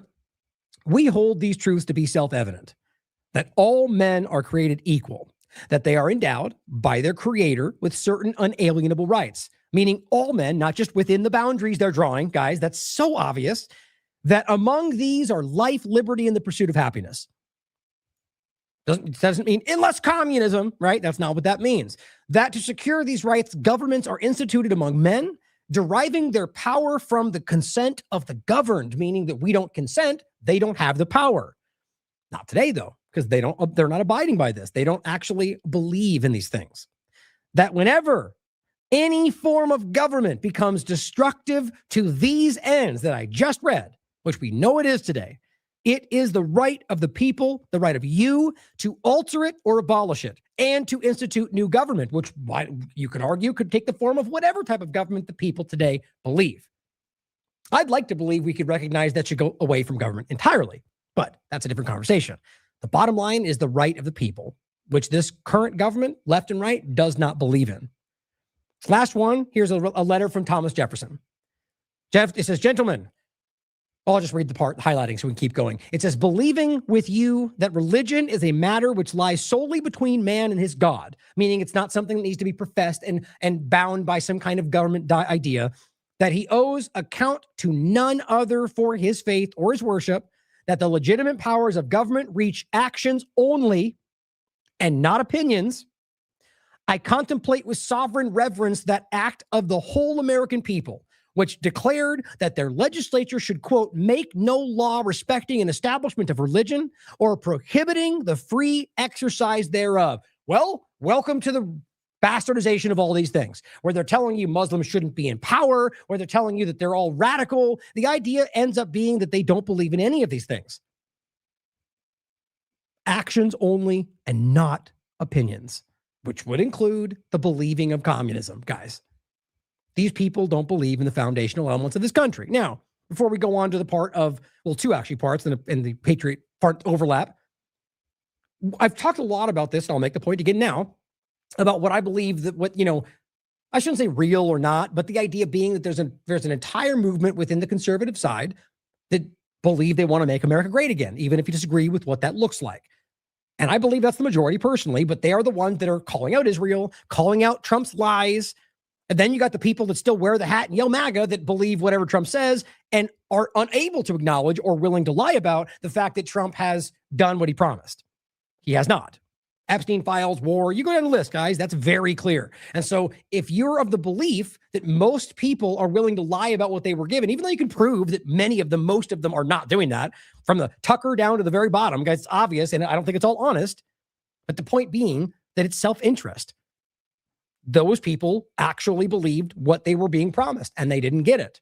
And so my point is, I believe most of them are unhappy with Trump. Now, there's a middle ground, which I've discussed, which I think is small, but there are people that are in between that are either, I would argue, too stupid, which I kind of think that's what this is, or just, not paying attention. There's different points you could make, but it's still somehow, even though they haven't gotten what they were promised, are somehow willing to think that Trump is still doing what's right. And this is what I think it comes down to. As Adam points out, this is decades of poor education, Fox News, and by the way, CNN, same thing, and lead in your drinking water. True. No reasonable person can see this and not consider it a profound mental illness. Now, the same kind of blind adherence applies to people all across the left side of the government. And that's my whole point about this today, is that it's being done to all of us. So if we can only see it on one side, you're falling for the trap. Find solidarity with the people who are being manipulated by the government, even if you disagree with what it should look like. Find the reality in there that they still want this country better. You may disagree on that, but that's what this used to be about, that we could get together and discuss these different ideas and maybe find a common ground, but acknowledge that we're all Americans, that we all want this country better. Today, they've turned it against itself. They've turned it into, you agree with me or you're anti-American. I said this in 2016. This is what has only gotten worse. So in this case, I want you to acknowledge that I do hear that. I do agree. There is a part of this where people, you could also argue this guy's lying or paid to say it. I don't think that. My point is there is a sliver of this where people truly believe this stuff. And I want to get into this before we get into the communism part of it, or kind of already did, because I believe this is what it does. You get people that have suddenly been turned into every single Democrat is fill in the blank, which let's not pretend, we all know they're doing that. Trump has said exactly that 1,000 times and then goes on to say the unity party and we're all together. It's just embarrassing. But this is what radicalism looks like. If you believe that every single group should suddenly be rounded up because they disagree with you, you think it's only on one side, you're not paying attention. All the Democrats that have a Nuremberg-style trial and try them for treason and crimes against humanity, and then punish the convicted ones, just like the Nazis at Spandau Prison. By? Well, the leaders and the rest of them, life in prison. I believe you're sincere in this. Yes. I'm not sure the people back home will think you're sincere. Can you just look down the lens here? I am sincere. Because you can't work with the Democrats. You can't work with them. If they take the House or Congress, they will just impeach him again. The Democrats if they gain power, they are determined to shred our Constitution. And they keep calling him a king. If you're going to keep calling him a king, then he should say, all right, I'm a king. I'm a king. Yes, King Trump. King Trump, not even King Donald. King Trump the first. And then his children will be princes. Okay, so already what you can see, this guy, whether kind of being facetious or not, so your argument is you call him that, so fine, just become a king. Show them. Yeah, you're making my point, man. This is a person who's blind Trump team. So it kind of undermines what I was just saying, but because I could see clearly just be somebody who believes it, but it's somebody who is team Trump no matter what. So he is a cult member. He is a blind supporter, just like that Biden had him, Obama had him, Bush had him. They are blind adherents. They believe the guy, the person, they're the newest reality show. He's the new superstar. Who cares if he lies? Who cares if he double crosses us? He'll do it. He believes he's such a good person. It is blindness, guys. So all he's saying is that, fine, become a king, even though that very thing then points out that they were right. Or he's only becoming a king to troll them. It's like, how is that possible? But you must understand, guys, that he's creating a situation where people are then arrested for life because they disagree with you, because he suddenly believes that everyone who believes what he's painted them as, right? So Trump says this, even though Democrats are multifaceted, people have lots of different opinions. They become the same thing because he has fallen for the trap. I just think that has to be clear to people. And this is what Trump's rhetoric is doing, just like it's what Biden's rhetoric was doing, creating the idea that MAGA are Nazis and we have to stop them because they're going to ruin the country. I hope this is sinking in for people, guys, because you're all being played if you're falling for this. I don't believe most are, but enough of them are. 1% of the country is enough to pretend everyone thinks a certain thing. And princesses, I hope the last thing I see before I die on my deathbed is Baron Trump being elected. Like, King Trump may be the third or the fourth. We're in the middle of the Third World War. We're in the middle of the Third World War. So he watches Alex Jones, clearly, right? With who? With the Democrats? The Democrats are the enemy, yeah. Wow. They are. The Democrats are... No. Okay, so explain to me how you ever get something done, which is, by the way, the design. Let's not take this as praising our system or our government. I think all of it's wrong. But in the world we exist in, right, where there's left, right, and crossing the aisle and policy, and okay, even at a moment right now where they control all of it, that they somehow are, that they're the enemy. Okay, explain that to me. Aren't you in control? Aren't you in the presidency?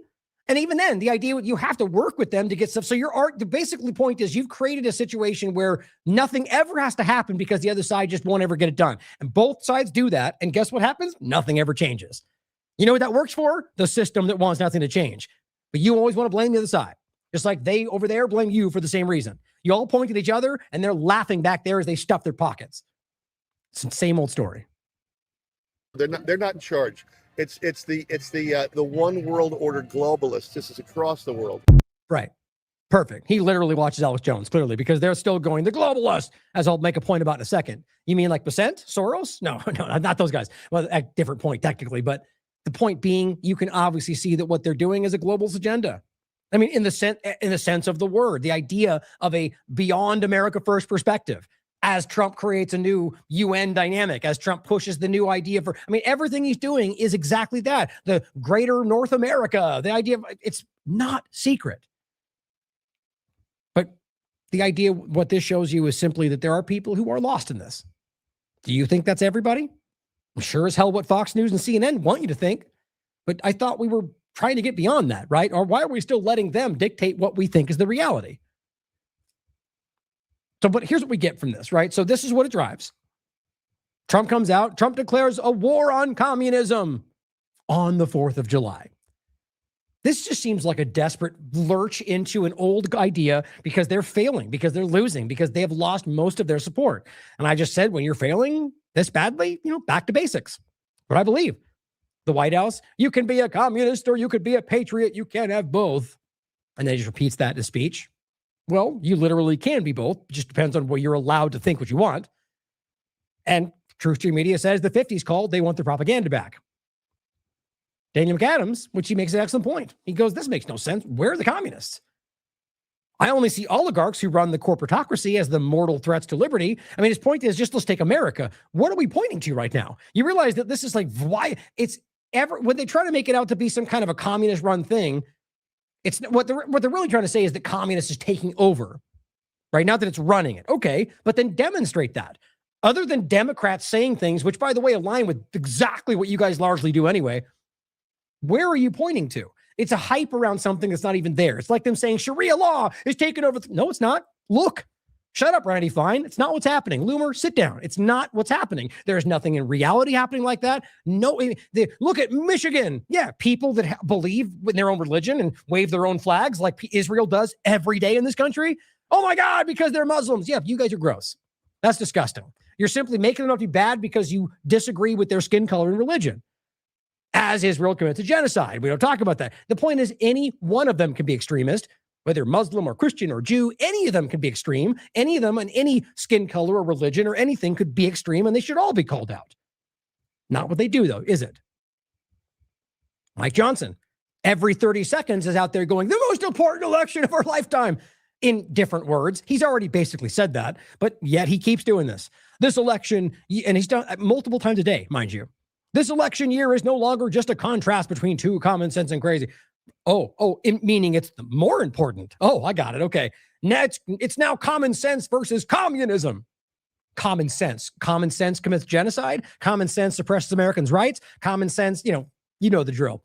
Versus communism. It's government, guys. It's government. And in fact, it's not even remotely what it seems they're even pushing.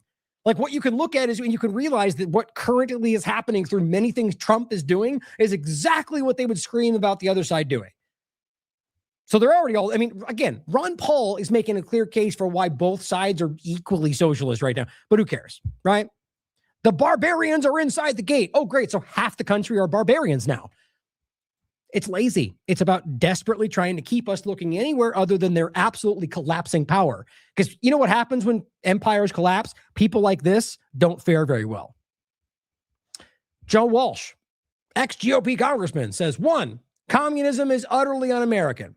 2, authoritarianism, fascism is utterly un-American too. Number 3, the Democrat Party is not communist.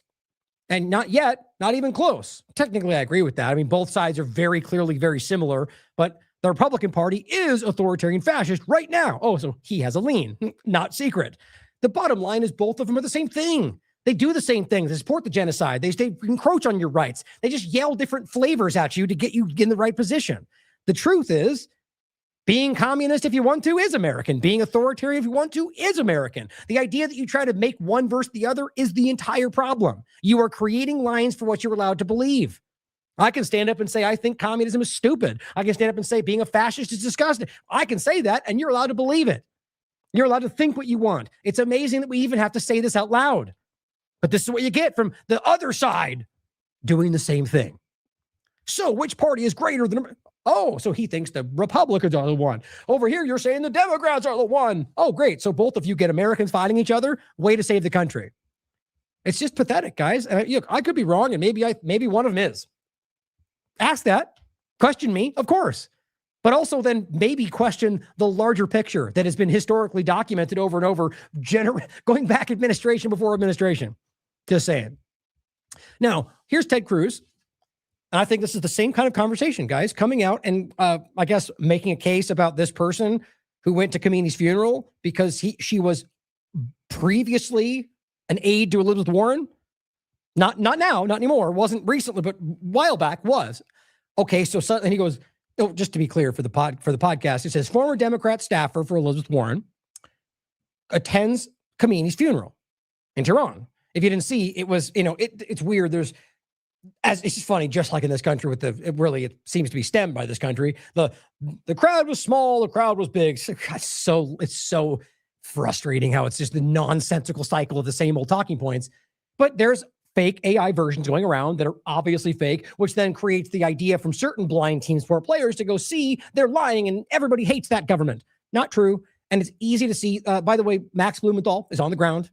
Gray Zone is in Iran and was recovering, which appears to be one of the largest funerals I've ever seen in my life, which, by the way, is not a secret and surprise to me. They very much supported him. You understand, like I said, killing Khomeini was the equivalent of Israel killing our Pope. It's insane. You think that's going to drive people away from this country? On top of it, the point was he was very beloved in that country, despite what they want to say, just like Soleimani, that they lie about too. These people are monsters. That's not to say Iran good guy. I don't believe that. I believe the governments are bad. The bottom line is they lied about what they are. So in this case, this person decided to go to this funeral. And Ted Cruz says, how is this possibly real? Geez, talk about a little bit of an over dramatization, right? It's real because she has an opinion and she decides what she thinks. You could argue that it's wrong for her to do that, but for you to clutch your pearls and act like it's, oh my God, how is this possibly happening? It's just, you're a clown. She believes that. She believes this person is someone better than you. Even if she's wrong. Are you saying she's not allowed to think that, Ted Cruz? That's exactly what he's saying. Here's what she said. He was a leader to all people of the world who struggle against imperialism, against arrogance, against Zionism, against genocide. To me, he was the greatest anti-imperialist leader to have lived during my lifetime. Of course, that's one small clip from the larger thing that was said, which is much more nuanced, but, take it at face value because of what he's trying to manipulate you about. But the point, because of course it's on Right Angle News Network, the idea of being the greatest leader of our life. They frame it as greatest leader of her life. Well, she clearly says the greatest anti-authoritarian leader, which is at least a different point. But overall, again, is she not allowed to think that? I mean, guys, you're comparing it to people like Trump and Biden. It's really not a high bar, you understand? And the bottom line on top of that is this is not really this is a religious leader. So when I talk about the government, even though that is very intertwined with the government, it is a different point. And you can, if you want to understand what people thought about this person, going through the U.S. State Department that lies for a living is not the way to do that. There's plenty of Iranians that will have criticism. Listen to what they have to say. But look at the bigger picture and realize this person was not what they say he was. Just like Soleimani was not what he said. And so understand that her opinion is that he was fighting for things well beyond the suppression of rights and the, everything our government's doing around the world. So even if you believe she's wrong, are we then saying she's not allowed to, one, travel where she wants, and two, believe people are who she wants to believe they are? I mean, right now, I've said many times, Putin is one of the, he's an insane, like what's the right word for it? A good politician, which I've always said, and I mean, is not a compliment. But for what it is, as a politician, he's got to be one of the best politicians in the world because look at the way he manipulates people politically. And again, it is deceptive. It's something that I criticize. But when you look at the comparison, look at the way Trump and Biden act, the guy is a statesman, not a compliment. The truth is, when you look at this, the comparison is undeniable. And so in her opinion, she's looking at a bunch of bombastic Zionist influenced morons and then realizing that maybe in her opinion, these ones are better. Sadly, I'd argue that government is not... She should look beyond government. But again, same point. Our government, who's supposed to pretend to believe in freedom of ideology, freedom of speech, is stepping up and going, how is she allowed to do this? It's called the Constitution, Ted. You might want to look it up. But let's take another point to this. Let's jump back to 2016 during Trump's administration. White House announces U.S. delegation to Shimon Peres's funeral. It's really not even about the administration. It's about the U.S. government, left and right, flocking to support a war criminal in Israel. But that's okay, though, because the Israeli genocidal people, they're good guys. We're okay. We're supposed to support the fake Jewish state Zionist murderers, right? Here's what it says. Members of Congress from both parties went to celebrate this man's funeral. It's a bipartisan group spanning decades worth of U.S. presidential administrations. Funny how that's okay. American flags are currently flying at half staff, which should be crazy. You're talking about something that's reserved for death of presidents that you're doing for the death of an Israeli president? Yes, on the nose, ladies and gentlemen. Lee Zeldin, the only Jewish Republican member of the House, went there. Okay. So the point was it's bipartisan. To really make the point, Shimon Peres, however you pronounce it, from the perspective of his victims. So you're criticizing a woman who went to go to a funeral, which clearly seems to be one of the most, look, that's even irrelevant. The point of somebody who is widely respected by his people, who she believes is not what they claimed he was. I think that's easily proven, whether you think good guy or not, that's the case. Okay, and that's supposed to be a crime or like so outrageous you can't even believe it? Here, meanwhile, you have all of our government flocking to the funeral of a murdering genocidal Zionist. And that's okay. This is electronic intifada. My guess is that very few of the obituaries will examine his life and activities from the perspective of the victims of Zionism in Israel. He was Director General of the Israeli Defense Ministry, Ministry of Defense, Minister for Development of the Galilee and the Negev, stealing land, Prime Minister and President. All of these roles, the decisions he took, and the policies he pursued contributed to the destruction of the Palestinian people and did nothing to advance the cause of peace and reconciliation between Palestinians and Israelis, despite, to this very day, framing him as some kind of a peacemaker, when that's what he was involved in, the destruction of Palestinian life. Because this is what they frame it. Oh, he's fighting for the two-state solution. No, they were not. Born in, his name was Szymon Persky in 1923 in Poland, like Netanyahu. It's our homeland, liars. Immigrated to Palestine in 1934. In 1947, he was fully recruited to the organization and set abroad by its leader, David Ben-Gurion. another Zionist monster, to purchase arms which were later used in the 1948 Nakba, the ethnic cleansing of Palestinians. The ethnic cleansing of Palestinians and against the Arab contingents that entered Palestine that year.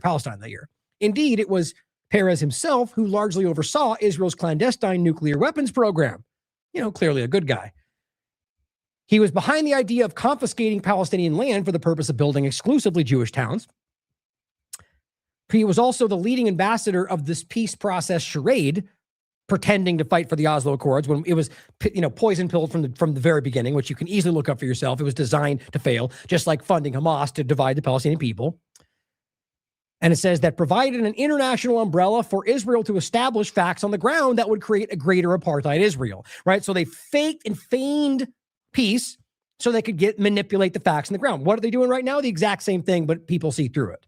The fact that he won a Nobel Peace Prize, like Obama, we should all laugh at that, for a process that advanced the ruination of Palestine and its people is yet another testimony to world governments' misunderstanding, cynicism, and apathy towards their suffering. Where Hezbollah and other groups resisted the Israeli occupation that began in 1982, they then drove it out in 2000. He ordered the bombing of the whole area in April 1996. Right. So murdering Lebanese people all the way back then. Yeah, so it's not new. During what Israel dubbed Operation Grapes of Wrath, Israeli shelling killed more than 100 people, civilians fleeing bombardment, and UN peacekeepers from Fiji. Clearly, nothing's changed, guys. Despite a United Nations investigation that found Israel's explanation that the shelling had been an accident to be unlikely, nothing new. The massacre did not dent his international reputation as a peacemaker, meaning he murdered 100 civilians, bombed UN peacemakers, and they still called him a peacemaker. In this century, he was more a symbolic figurehead than an active politician. He founded the Peres Center for Peace, built on confiscated Palestinian refugee property in Jaffa. See how this works, guys? Shimon Peres symbolized the beautification of Zionism. The lie. But the facts on the ground lay bare his role in perpetuating so much suffering and conflict. Okay, so back to the point. It's totally okay for everyone under the sun in this U.S. government, left and right, to go flock to this man's funeral. But how dare she go to a funeral of one of the most beloved people in Iran, one of the most well-known figures in the world, whatever you think about him, even if you think he's a terrorist. The bottom line point is that's what the U.S. government decides for you. When did that become the reality? I know, look, what seems crazy is I know there are plenty of people in this country who aren't even necessarily like blind team sport players who somehow just think that's a problem. Well, they're terrorists, Ryan. Who decides that? Who decides? Those people, the insurrectionists during the revolution were also called terrorists. Funny how that works. It seems the power seems to always be able to label you a terrorist when you're fighting for your freedom. Isn't that funny how that works? And here's the massacre that he was involved in. The same person we're just talking about, the one that the U.S. politicians flooded to his funeral. The Deir Yassin massacre, why it still matters. 75 years later. Tantura, director. Israelis have been lied to for years about alleged 1948 massacre. Here's what it says. This is Times of Israel. With his shocking documentary out of his mouth, Alan Schwartz says Israel can only move forward as a Jewish democratic state by being honest about the killing of Arab villagers. Well, they never have, so I guess they're not a democratic Jewish state. Yeah, surprise, surprise. Here are a couple documentaries that I hope you will watch. 1948, Creation and Catastrophe. Now, be ready. It's hard. These are hard to watch, but it is the reality. The Deir Yassin massacre, Jerusalem massacre of women and children. Lastly, on this segment, just to kind of briefly jump forward to right now, you may have seen this going around today. This is what people deal. This is what Israel is. This is in the West Bank, where it's not Gaza, mind you, where these are Palestinians who are, at this point, really just, it says Palestinian vehicle, but for all this very well could just be anybody who is calling out Israel's government. That's how they treat anybody. Even a Jewish person, even an Orthodox Jew who calls out Zionism will get beat up by the IDF. There's hundreds of videos. So what this shows you is what this guy did to a Palestinian car. Look, no matter what they said or did, imagine this happening in this country and trying to justify this because, well, they're terrorists. Oh, here, I'll just show you right here, actually. So this, what you're seeing, the guy walks up to the car, opens the door, talks to them, And I believe you can already see him reaching into his thing right there, grabs a grenade, a flash grenade, throws it in the car, proceeds to close the door so it blows up with them in the car. There you go. And then walks away casually like nothing happened. Now watch the way he walks away, and you can clearly see that he knows he did something wrong, even there. Watch. Nope, not involved. Welcome to the West Bank, guys. Welcome to occupied Palestine.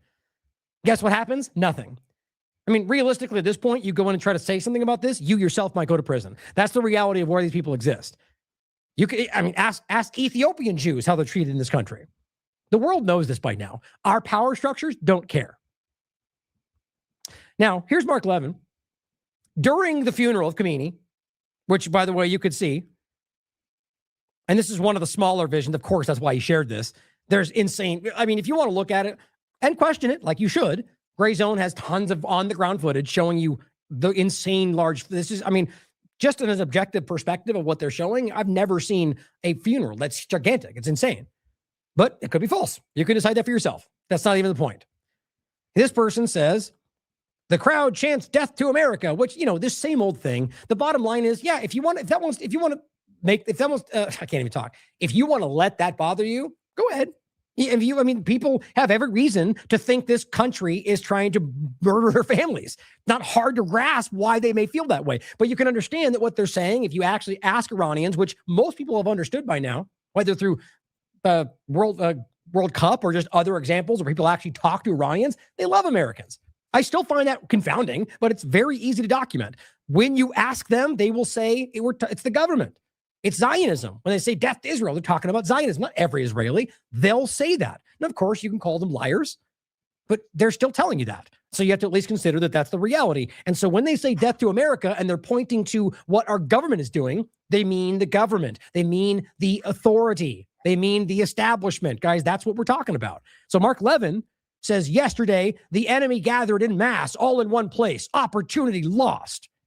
Think about what he just said. When this guy is pointing to a crowd full of civilians, right? I said, good God, you mean those Iranian civilians, Mark? The ones you all pretend that you're saving from terrorist leaders? They don't, I mean, I don't even explain that. Nobody is confused about this. These people are monsters. Mark Levin is very clearly not even for this country when it comes up against Israel. I don't know why this is hard for people to see. This is Sawyer Hackett saying, literal Nazis marching on the streets of D.C. for America's 250th anniversary. That's Trump's America. Well, I said, no, that's controlled U.S. government America. Antifa, Patriot Front, etc. Most Americans, in my opinion, left and right, are aware of the illusion. Don't support the extremes on either side. Seems simple, but support their right to demonstrate nonetheless. Crazy, right? Stop falling for their divide and conquer tactics. Now, he may really believe this because they go, oh, here we go. We knew they're Nazis and that's all. Well, okay, let's just say these are real people and not feds or not sci. Why do you immediately pretend that that's associated with Trump? Now, look, I can easily point out fascist, like open fascism in this government, like in Israel. But that doesn't mean that you can prove that because they share certain ideology, that therefore it's lazy thinking. It's the trap they're setting for you. Just come out if you see some kind of a trans thing, you go, oh, every Democrat. No, that's not, I mean, plenty of them have called stuff like that out. It's just lazy. Next point. For those who have forgotten, this story was long ago broken down as the U.S. government manipulation that it is. That doesn't mean everybody there knows that. I've gone through this extensively during the point when it was being used against Republicans. And I went through it very clearly and showed you the people that were involved that tie back to many different groups. Vanguard America, Azov movement from Ukraine, the base out of Russia. These are all State Department manipulations. Undeniably so. And you could clearly see they're involved. Now, try to overlap that with some kind of Democrat-only Southern Poverty Law Center thing, which, by the way, was also utilized by Trump and left and right, the entire thing. So it's just lazy to keep going, Democrats, Southern Poverty Law Center. It's only them. It's your point when you say Southern Poverty Law Center, you're proving that you don't understand the point. That in and of itself shows you both sides of the paradigm, guys. Just like USAID, it's the same thing. They use it as they see fit. So, but my point, though, is before you even get to that, so here we are with this happening. And if we can see that these groups are tied directly to a larger sort of intelligence level manipulation, that goes well beyond party, guys. And I think that's what this is. This is my opinion. The article here was entitled, this is only one of them, by the way, The Patriot Front, January 6th, and the Vanilla ISIS PSYOP, 2022. So for all those trying to right now make it out to be some sort of a pro-Democrat thing, like, but it's funny how long I've been saying that. And a lot of us deal with this. Depends on the, so during COVID, I was the right Nazi, and all the right thought I was on their side, on the team sport. Then all of a sudden, the new narrative comes around. Oh, now you're a snowflake Democrat. No, my opinions have stayed the same. If you somehow want to challenge that, I mean, you must understand, those that want to call us out would have been banding about all of my contradictions had that been the reality. Feel free to dive back through what I've been saying for 10 years and realize that it's been the same with variations of just how I evolve what I understand, but not a contradiction of my principles. What you will see is that I've always been saying that I believe it's a manipulation. And that just the two-party illusion oscillates around what's convenient for them based on my consistency. And there's tons of us doing that, but yet it gets algorithmically hidden. But the point is that this was, I believe, being used to make Democrats believe that the Republicans were all a bunch of Nazis, because that was useful for what was happening at the time, which is still being used. I genuinely believe that this was at a point about making this become Russia infiltration through the Azov movement, which was clearly funded by the U.S. and Israel. It's on documentation, CIA documentation, Operation Aerodynamic. I've covered this intensively. I'll grab it again right now. Not just Azov, name of the article, but at the time was about sort of trying to frame it as the right being influenced by Russia, whatever's convenient for the narrative. So right now, it's evolved forward. I mean, these are all my opinions, but the one that you can't deny is the fact that I believe that this is an op. But I want to be clear that you can easily show that plenty of them within that could just be buying what the leader was selling, like an ISIS point, like Saudi Arabia made clear that their people at the highest levels of their ISIS Al-Qaeda dynamic didn't even believe in the religion ideas, used it to trick, but plenty of the people underneath were radicalized. Were manipulated into that. So that's the way to look at this, I believe, is that you can have plenty of innocent people in there and who have what I argue are disgusting ideas, but you have a right to believe them, don't they? That's freedom. So when it becomes all Democrats, all Fed, well, that's also lazy, guys, because that's not something we can prove. So, here, let me include this one. I recommend you check out this discussion because it's very important. Documents prove the CIA has been cultivating fascism in Ukraine since at least 1948, left and right. But so here is Patriot Takes. Around 400 white nationalist Patriot Front members are marching in D.C. today with Confederate flags. A streamer with a group described it as total Aryan victory. Now, it could easily just be a group that genuinely wants to go out there and do those things. And then it could be used however you want. Or it could be a Fed operation, which, I believe there is some overlap there. And I've proven this based on people that I believe are at the top who are connected back to the government agenda. But it's the same point. I'm trying to think about how that really makes sense right now. What is the interest? Of course, the Republicans want to make it out to be that they're doing it to make Trump look like Nazis. Well, why would that be indicative of Trump? Where's the connection other than it just happening at the same time? Wouldn't that, by the same logic, mean that the Democrat demonstrations represent Trump? Because it's happening at the same time? There's no logic to it. Just because you think he's that doesn't mean, therefore, it's connected. You see my point? Like, it's just lazy. But overall, I think, if it is a Fed kind of thing, I argue it's because it's about what's happening right now, creating the illusory nature of that. It's that you have to fight that because that's the other side. That if you were a red hat, if you support Trump, if you believe it, if you're a conservative, you're a Nazi that wants to overtake the country with fascism. So therefore, no matter what my side does, I have to fight that. See how that works? And then the other side does the same thing. Well, they're a bunch of pedophile socialist communists, and therefore, no matter what my side does, I have to fight that.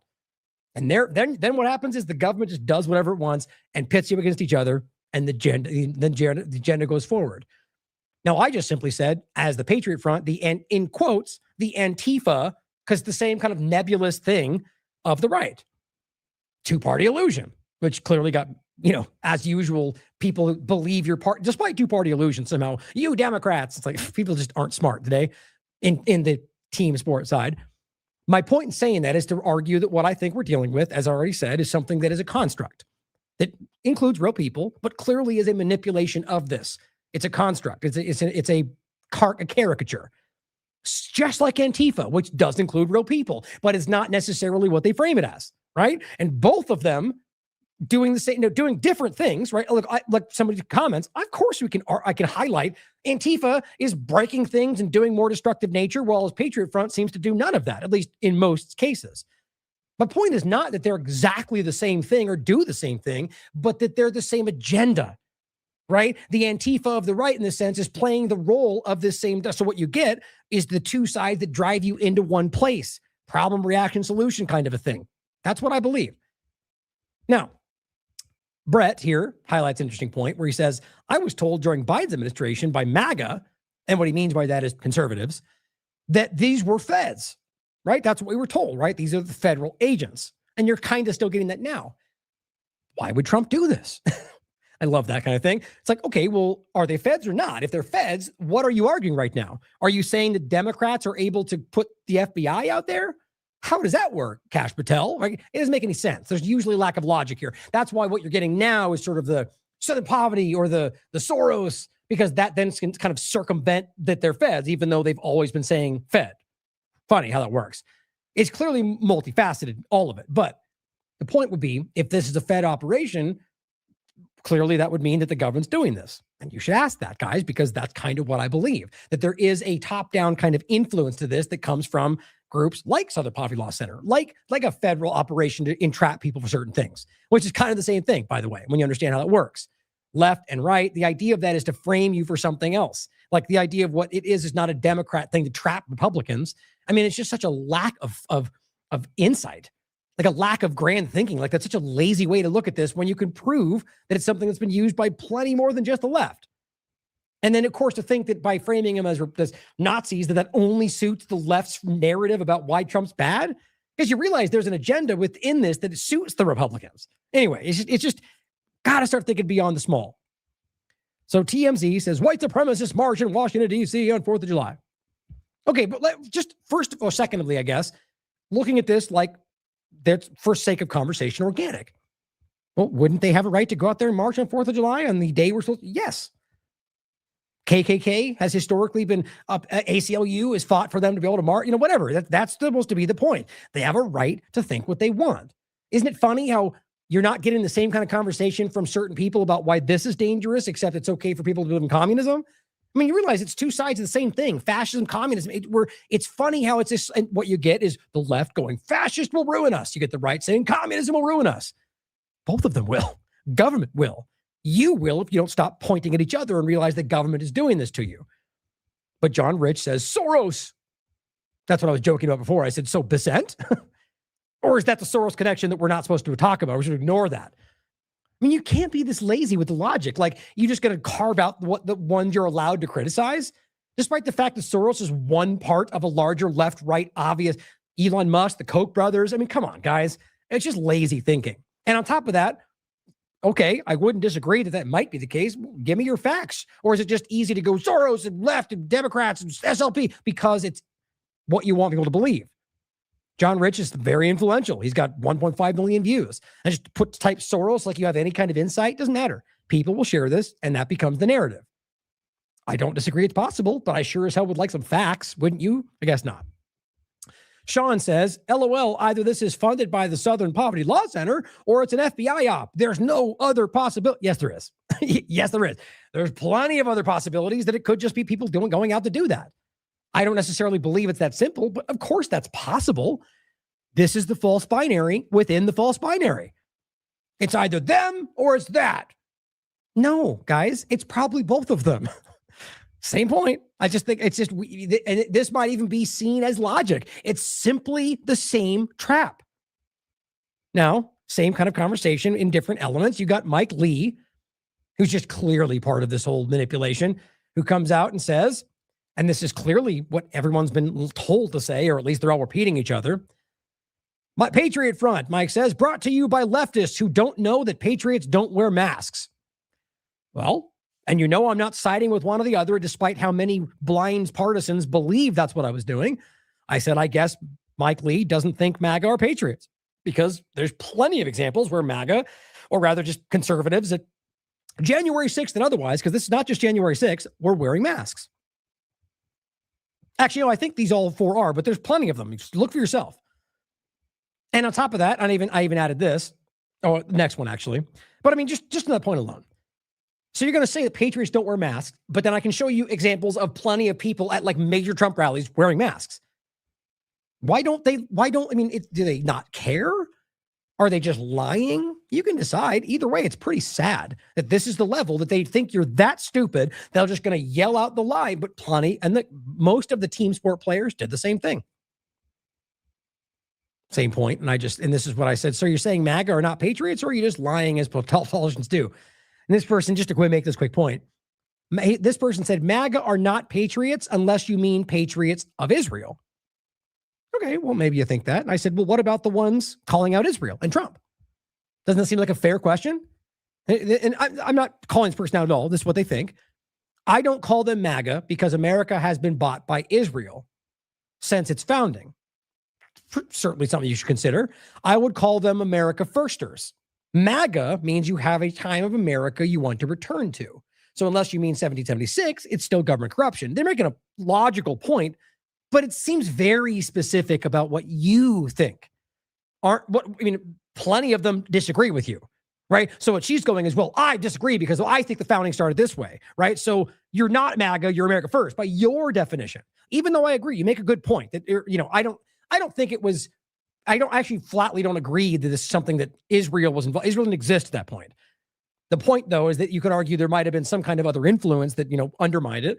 My point, I think the real point is the same. There are, and I argue the majority, I hope you'll look into that and question that, of people on the side of Trump are absolutely calling out Israel and right now very much calling out Trump. And also believe they're MAGA. Just because you argue they don't understand what that term means doesn't mean that they're not that, if you get my point. So it just seems very hard to get. I still think this is very important because I think that seeing it this way is how they want you to look at it, right? That you're it's all or nothing all the time. That's what Mike Lee wants you to think. Here is an endless list of these people doing the same thing. Here's Sidney Powell. Real patriots don't wear masks, despite any number of overlaps in fact, one was this, which I'm sure you already, in fact, plenty already did this, which I don't have to go back, but I'll show you real quick anyway. Where I also said, oh, wait, is this the one? Anyway, it doesn't matter. Underneath one of them, I simply said, well, and what about the IDF? And showed all their masks. It's the same nonsensical argument. Patriots don't wear masks. Each one of these groups 237,000 followers. Each one of these groups are huge. And that's why they're all doing the same thing. Patriots don't wear masks. And what's interesting is this one. It's all across. It's very interesting. Real patriots don't wear masks. Real patriots don't wear masks. All of them saying the same thing. There's thousands of them, and most of them are very influential accounts. Patriots don't wear masks. Oh, this is the one someone said, patriots don't wear masks, so these aren't patriots? Thanks, Mike. Pointing to ICE and police. How do you not see that ridiculous statement? How can you say they don't wear, but then here are all of our police. Here's all of, so you're clearly arguing that these people aren't real patriots, or are you only saying it exists in this little construct when I want to make this point? There's no way to not laugh at how stupid this is. This is what they always seem to do. Team sport politics will melt your brain. You heard right here, folks, from Mike Lee. Patriots don't wear masks, right? Here's a bunch of examples of not patriots enforcing Trump's law. Sad. So here, Seattle Extremist says, how do you know Patriot Front is fake? If they were legit, the media would be in a feeding frenzy to find out who funds them. We already know that. There would be an endless effort to infiltrate and hidden cameras to capture compromising, embarrassed conversations, relentless efforts to dox the members that we already know who they are, by the way. There isn't. It already happened. Which means it's protected PSYOP. Well, I actually kind of agree. There's a PSYOP here, but you guys are aiming too low. You're aiming at one side of the paradigm instead of realizing that it's the whole thing. It is the false binary. My point, though, is this is not a secret. See, I don't know what people, and I'm not even saying this is dishonest. I don't know where it's coming from.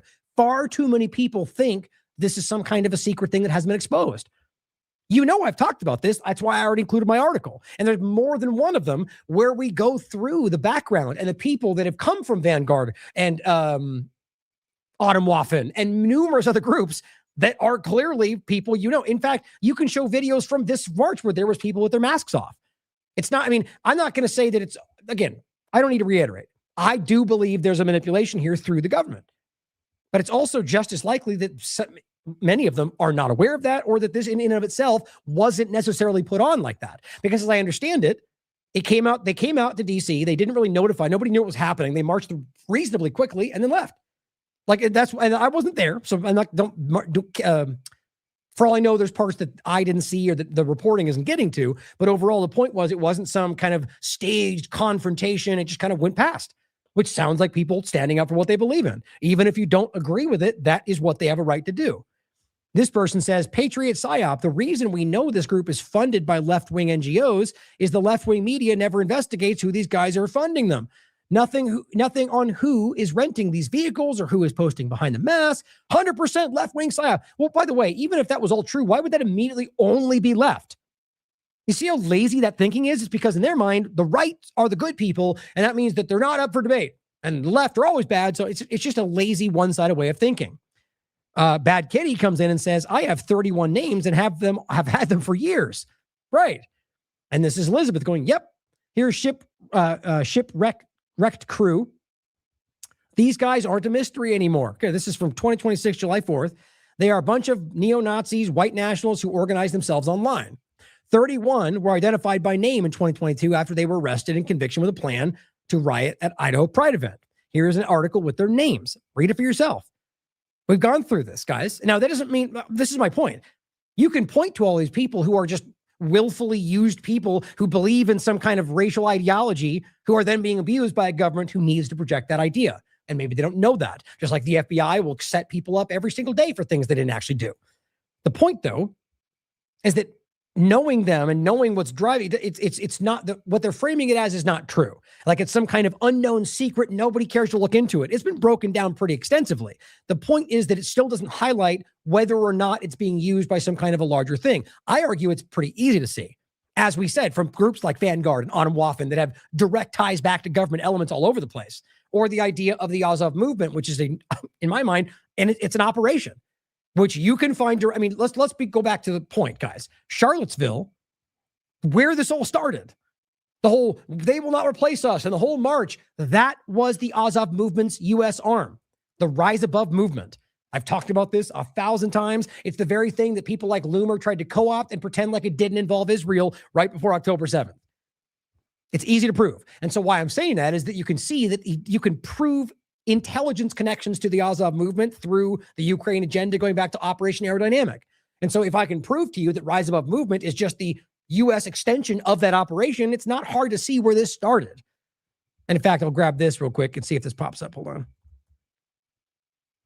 Here we go. I'll just grab this one and you guys can, just, if, as always, search these keywords on our website. You'll find 1,000 different things on this. Azov battalion tied to Charlottesville CIA. All of this has been well documented by this platform a long time ago. This is March 17, 2022. So the reason I'm saying that is because what you have to understand here is that you have this CIA connection to this massive march that spun all this out. And so today, many of those main names are still tied into what's happening here. They just evolved the way it's being framed. I think that proves we're talking about some kind of operation, but also that there's plenty of people that are used within it, like any operation, like Operation Wall Street that started out, I argue, as something genuine, but was co-opted by people at the top and then driven into the ground. It always happens.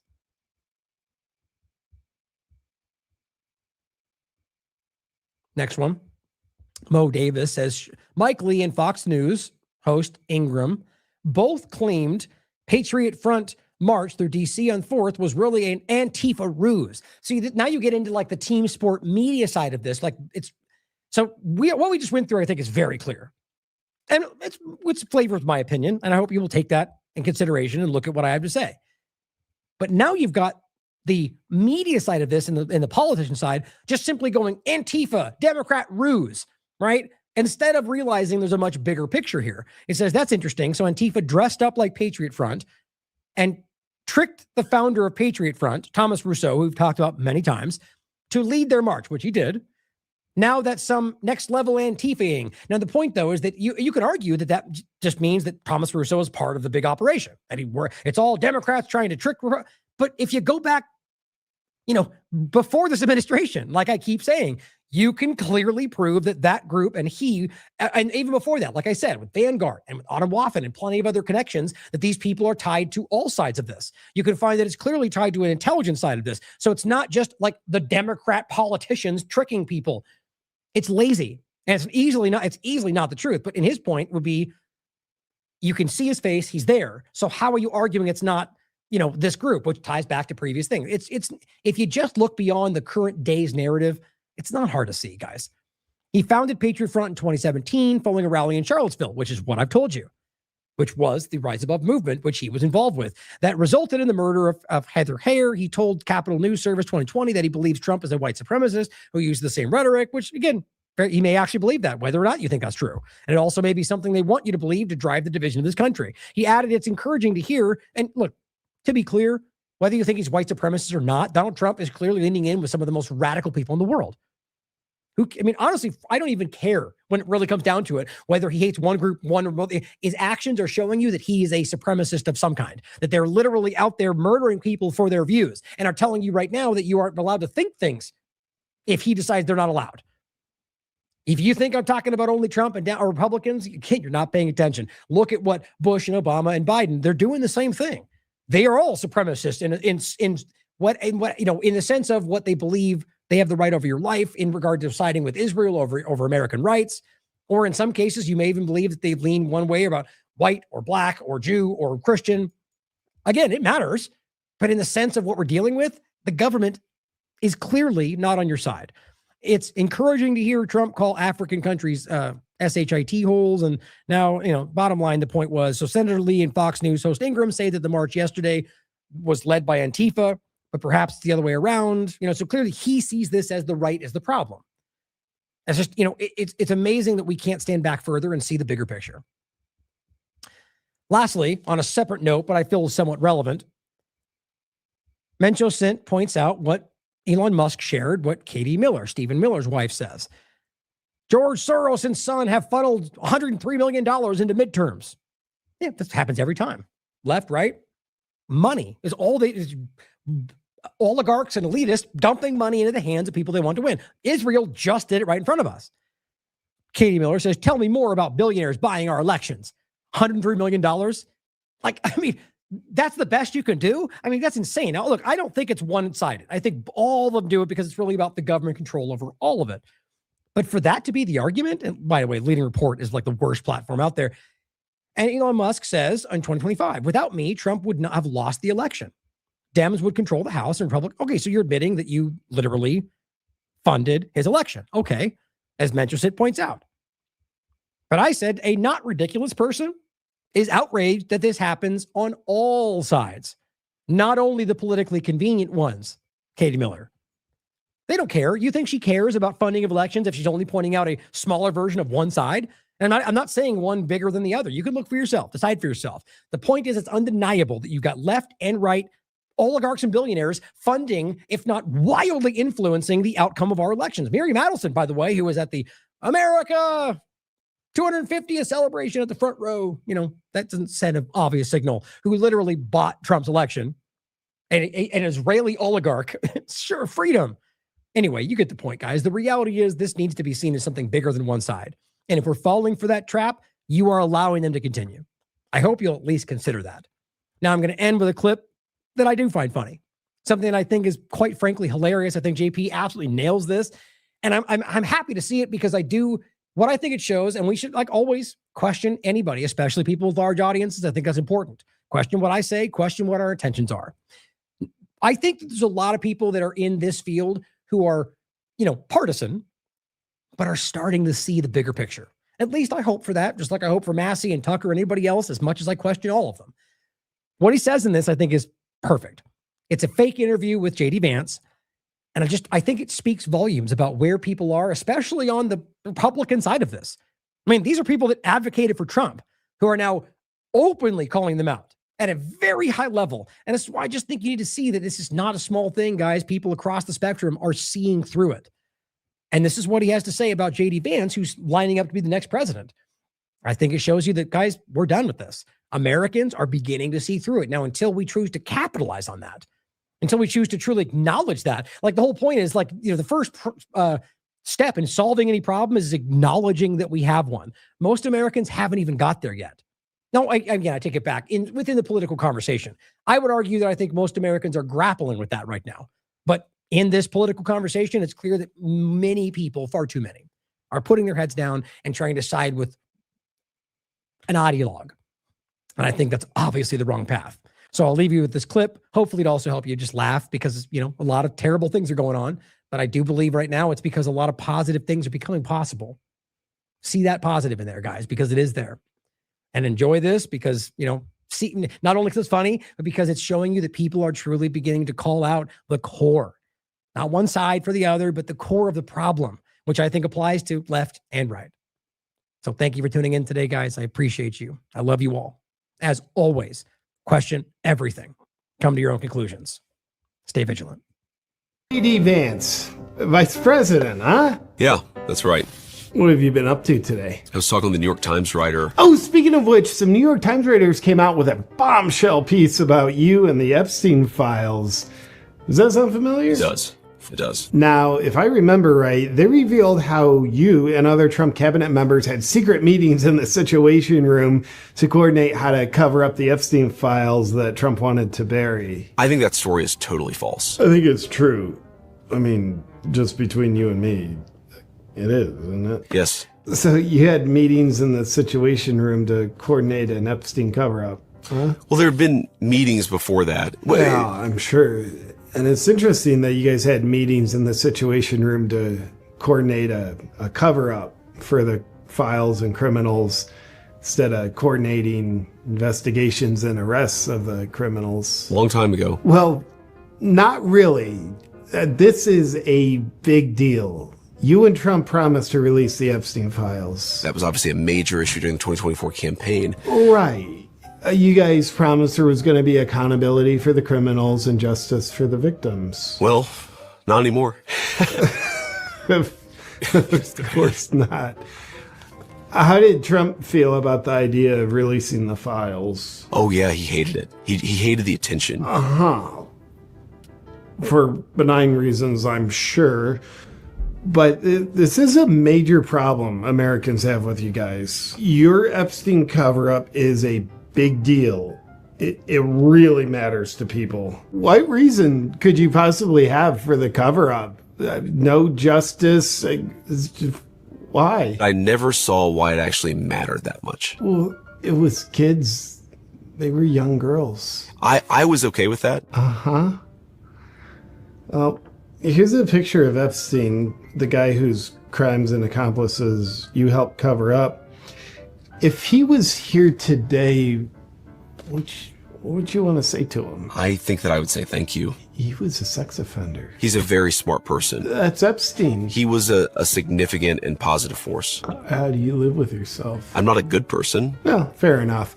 Now, the war in Iran, great war to get into, and pretty good outcome. Well, it was just chaotic. Yeah, you mean chaos from a position of strength? Yeah.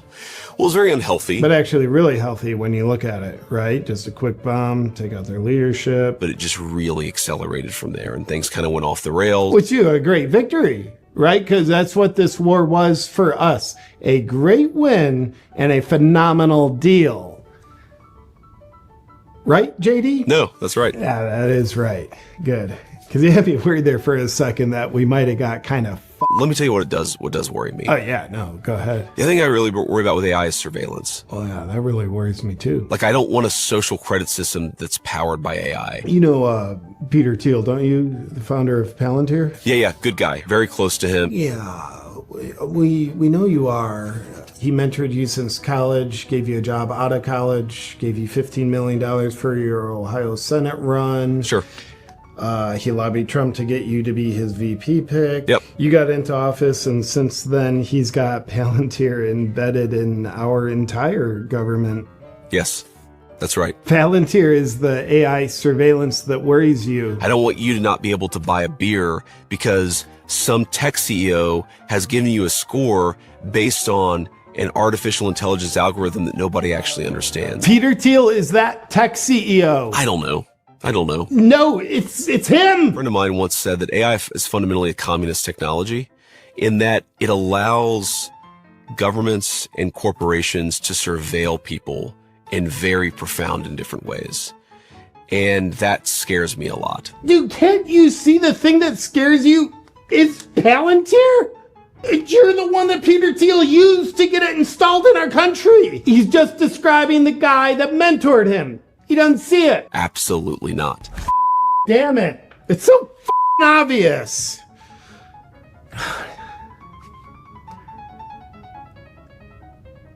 Dude, are you wearing eyeliner? Absolutely not. No, because I could have swore something's been different about you lately, and I couldn't figure out. You've been wearing eyeliner, haven't you? Probably. You've been wearing eyeliner. That's right. Because it's been something about your look that's changed. So you're wearing eyeliner, huh? Yeah, no, absolutely. It looks good on you.